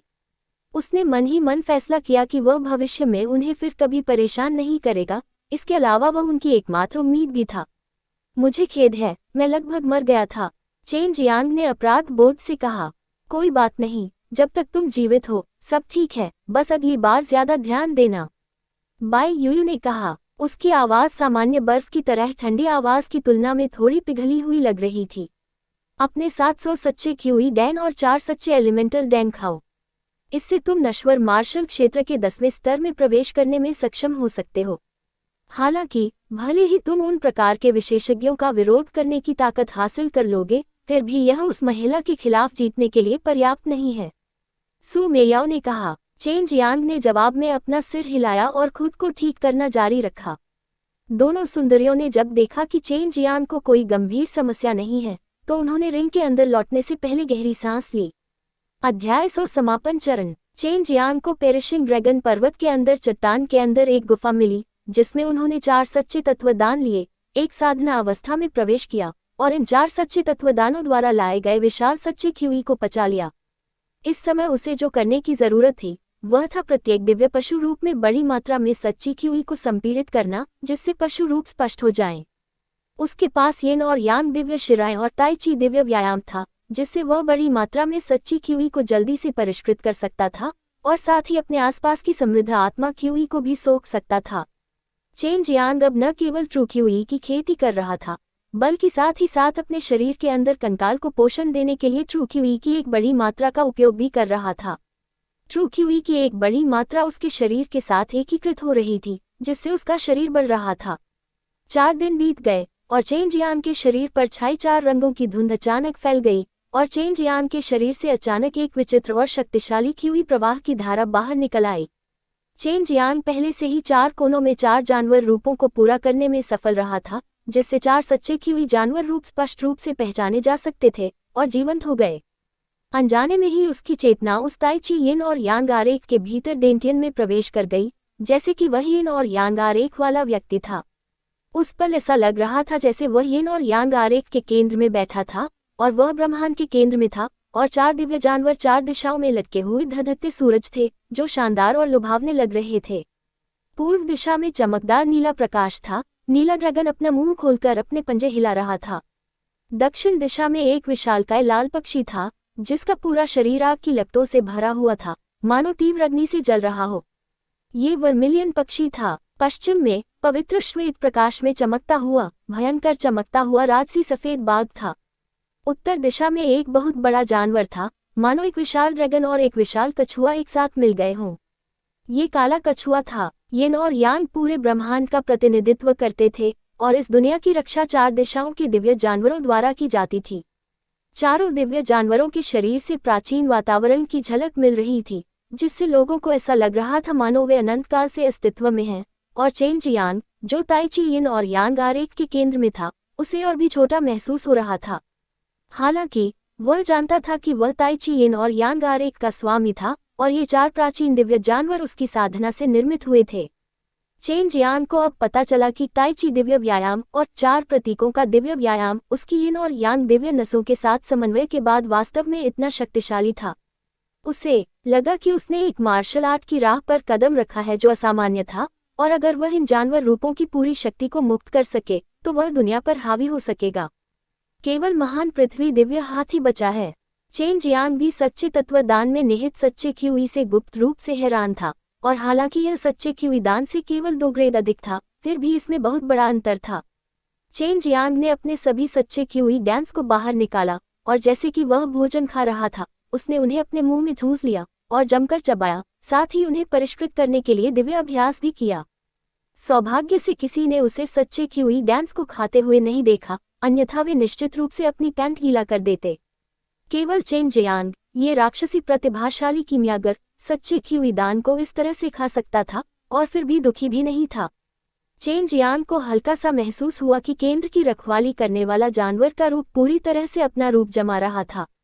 उसके अन्य जानवर रूपों की तुलना में ट्रू क्यूई की आवश्यकता बहुत अधिक थी। वह ताइची आरेख के केंद्र में देख सकता था। अस्पष्ट जानवर का रूप सुनहरी धुंध की एक गेंद में लिपटा हुआ था और बिना रुके उस धुंध को अपने में समाहित कर रहा था। 2 दिन बीत गए और चेन जियांग के शरीर से एक सुनहरी क्यूई फूट पड़ी। उसके बाद रंगहीन ट्रू क्यूई की एक धार फूट पड़ी जिसने उसके कपड़ों को तोड़ दिया और उसके शरीर को लगातार 5 अलग अलग रंगों के बीच बदलते हुए देखा। उसकी मांसपेशियां भी सूज गई थी जिससे वह बहुत डरावना लग रहा था। उसके शरीर का रंग तेजी से बदल रहा था। उसके रोमछिद्रों से भी गहरे भूरे रंग का बलगम बह रहा था और शरीर की मांसपेशियां भी पत्थर की तरह सख्त हो गई थीं। उसके मन में एक विस्फोटक ध्वनि गूंजी और उस क्षण उसने अपने अंगों और हड्डियों में एक जबरदस्त ताकत महसूस की, जबकि उसके मन में 5 दिव्य जानवरों की दहाड़ें गूंज रही थीं। उनकी दहाड़ें बहुत तेज और शक्तिशाली थीं। चेन जियांग ने अपनी आंखें खोलीं, गहरी सांस ली और उसका चेहरा खुशी से चमक रहा था, क्योंकि वह आखिरकार नश्वर मार्शल दायरे के 10वें स्तर पूर्णता चरण में प्रवेश कर चुका था। उसके लिए केवल एक ही काम बचा था, सच्चे मार्शल दायरे को प्रभावित करना। अपने ताइची यिन और यांग आरेख के ऊपर विशालकाय हाथी को देखकर चेन जियांग थोड़ा मुस्कुराया, क्योंकि उसने अपने ताइची में 5 दिव्य पशु रूपों को सफलतापूर्वक जमा दिया था। उनके रूपों की बारीकियां स्पष्ट रूप से दिखाई दे रही थीं और ताइची आरेख धीरे धीरे और चुपचाप घूम रहा था, स्वर्ग और पृथ्वी के बीच आत्मा क्यूई को ऊपर उठा रहा था। सच्चा मार्शल क्षेत्र, मैं भी उनसे लड़ने की हिम्मत रखता हूँ। चेन जियांग ने अपनी मुट्ठियां कस लीं, उसके नाखून उसकी हथेली में गहराई तक घुस गए। पहले उसे 2 दुष्ट महिलाएं याद आई और वह क्रोधित हुए बिना नहीं रह सका। जब आप नश्वर मार्शल दायरे के 10वें स्तर में प्रवेश कर चुके हैं, हालांकि आप वास्तव में बहुत शक्तिशाली हैं, लेकिन आप सच्चे मार्शल दायरे के विशेषज्ञों का सामना कर रहे हैं, इसलिए आपके पास अभी भी जीतने का कोई मौका नहीं है। यदि आपके पास थोड़ा शक्तिशाली आध्यात्मिक हथियार होता तो शायद आप सफलतापूर्वक छिपकर हमला करने में सक्षम होते, सू मियाओ ने कहा। और वह जानती थी कि इस समय चेन जियांग के दिल में क्या इरादे थे, लेकिन वह चेन जियांग और सच्चे मार्शल दायरे के मार्शल कलाकारों के बीच का अंतर भी जानती थी। सच्चे मार्शल दायरे में प्रवेश करने के बाद मार्शल कलाकारों का पुनर्जन्म होगा, नश्वर क्यूई से उनका उद्धार होगा और उनका जीवनकाल 1000 वर्ष होगा। किसी भी तरह से एक नश्वर मार्शल दायरे का मार्शल कलाकार उनसे लड़ने में सक्षम नहीं होगा। चेन जियांग ने अपना सिर हिलाया, काली चड्डी निकाली, उसे पहना और गुफा से नीचे कूद गया। वह नक्शे के अनुसार स्वर्गीय ड्रैगन खजाने की ओर चल पड़ा। नक्शा बहुत विस्तृत था और चेन जियांग जल्द ही छिपे हुए खजाने के लिए चिन्हित स्थान पर पहुंच गया। यह एक विशाल घाटी थी और घाटी के प्रवेश द्वार पर हजारों लोग इकट्ठे हुए थे। इन लोगों में से बहुत से लोगों ने अपने हाथों में एक चादर पकड़ी हुई थी जो नक्शा था, लेकिन चेन जियांग को भी यह स्पष्ट नहीं था कि यह नक्शा क्यों फैलाया गया था। भीड़ में घुल मिलकर चेन जियांग विशाल घाटी को स्पष्ट रूप से देख पा रहा था, और जिस बात ने उसे चौंकाया वह ये थी कि घाटी के बीच में उसके आश्चर्य के लिए एक उग्र लाल आभा चमक रही थी। कभी कभी कुछ लाल बिजलियां भी चमक रही थीं और एक के बाद एक तीव्र गर्म और हिंसक क्यूई तरंगें बाहर निकल रही थीं। इस समय चेन जियांग को यकीन था कि स्वर्गीय ड्रैगन खजाना इस रहस्यमय क्षेत्र के अंदर था और विशाल घाटी में वह उग्र लाल आभा प्रवेश द्वार थी। चेन जियांग को जल्द ही पता चल गया कि उस प्रवेश द्वार के सामने एक बहुत मजबूत अवरोध था। इसके अलावा उसे ये भी पता चला कि अगर सच्चे मार्शल क्षेत्र के मार्शल कलाकारों के अलावा कोई भी उसके पास जाने की कोशिश करता है तो वे उस शक्ति से पीछे हट जाएंगे, और अगर वे बलपूर्वक उसमें प्रवेश करने की कोशिश करते हैं तो उन पर इतना बल पड़ेगा कि वे मांस के टुकड़ों में दब जाएंगे। ये जानकारी पाकर चेन जियांग मन ही मन बहुत खुश हुआ। उसने जल्दी से एक अपेक्षाकृत ऊंचा स्थान ढूंढ लिया और ध्यान से लोगों के बीच से होते हुए उस नीले रंग की पोशाक वाली लड़की को खोजने के लिए बीच की ओर बढ़ा। उस नीले रंग की गाउन वाली लड़की की ताकत ट्रू मार्शल दायरे से कम थी और उसका शिक्षक एक ट्रू मार्शल दायरे का मार्शल कलाकार था। यही कारण था कि उसके शिक्षक ने निश्चित रूप से खजाने की तलाश में रहस्यमय दायरे में प्रवेश किया होगा। इस तरह जब तक वह उस नीले रंग की गाउन वाली लड़की को ढूंढ लेता, वह उसे आसानी से मार सकता था। उसे ज्यादा समय नहीं लगाना पड़ा। चेन जियांग ने दूर 1 दर्जन लोगों को एक साथ बैठे देखा और उनमें से कुछ लोग युवा थे। नीले गाउन वाली लड़की के अलावा कुछ लड़के भी थे और वे उस नीले गाउन वाली लड़की को ऐसे घेरे हुए थे जैसे सितारे चांद को घेरे हुए होते हैं। चेन जियांग दूर से देख सकती थी कि नीली पोशाक वाली लड़की का चेहरा लटका हुआ था क्योंकि उसके राक्षस जानवर को चेन जियांग ने मार दिया था और वह चेन जियांग को मारने में शक्तिहीन थी। इससे उसका दिल खास तौर पर परेशान हो गया। नीला गाउन पहनी लड़की ने गलती से भीड़ की तरफ देखा, लेकिन अचानक चेन जियांग का वह भावशून्य सुंदर चेहरा देखा। उसे देखकर वह एक पल के लिए आश्चर्यचकित हुए बिना नहीं रह सकी और उसके दिल में वह बहुत सुखद आश्चर्य हुआ। उसने निश्चित रूप से नहीं सोचा होगा कि चेन जियांग में उसे मारने की ताकत थी और वह ये भी जानती थी कि हालांकि चेन जियांग भागने में सक्षम था, लेकिन वह भी गंभीर रूप से घायल था। बड़े भाइयों और छोटे भाइयों, ये वही बदमाश है जिसने मेरे छोटे ब्लैक को मार डाला। हालांकि वह कुछ हद तक शक्तिशाली है, लेकिन उसे मेरे शिक्षक की हथेली से चोट लगी थी, इसलिए वह निश्चित रूप से गंभीर रूप से घायल है। तुम जाओ और उसे पकड़ो, मैं उसे टुकड़ों में काटना चाहती हूँ। नीला गाउन पहने लड़की के चेहरे पर बोलते समय एक निर्दयी भाव था।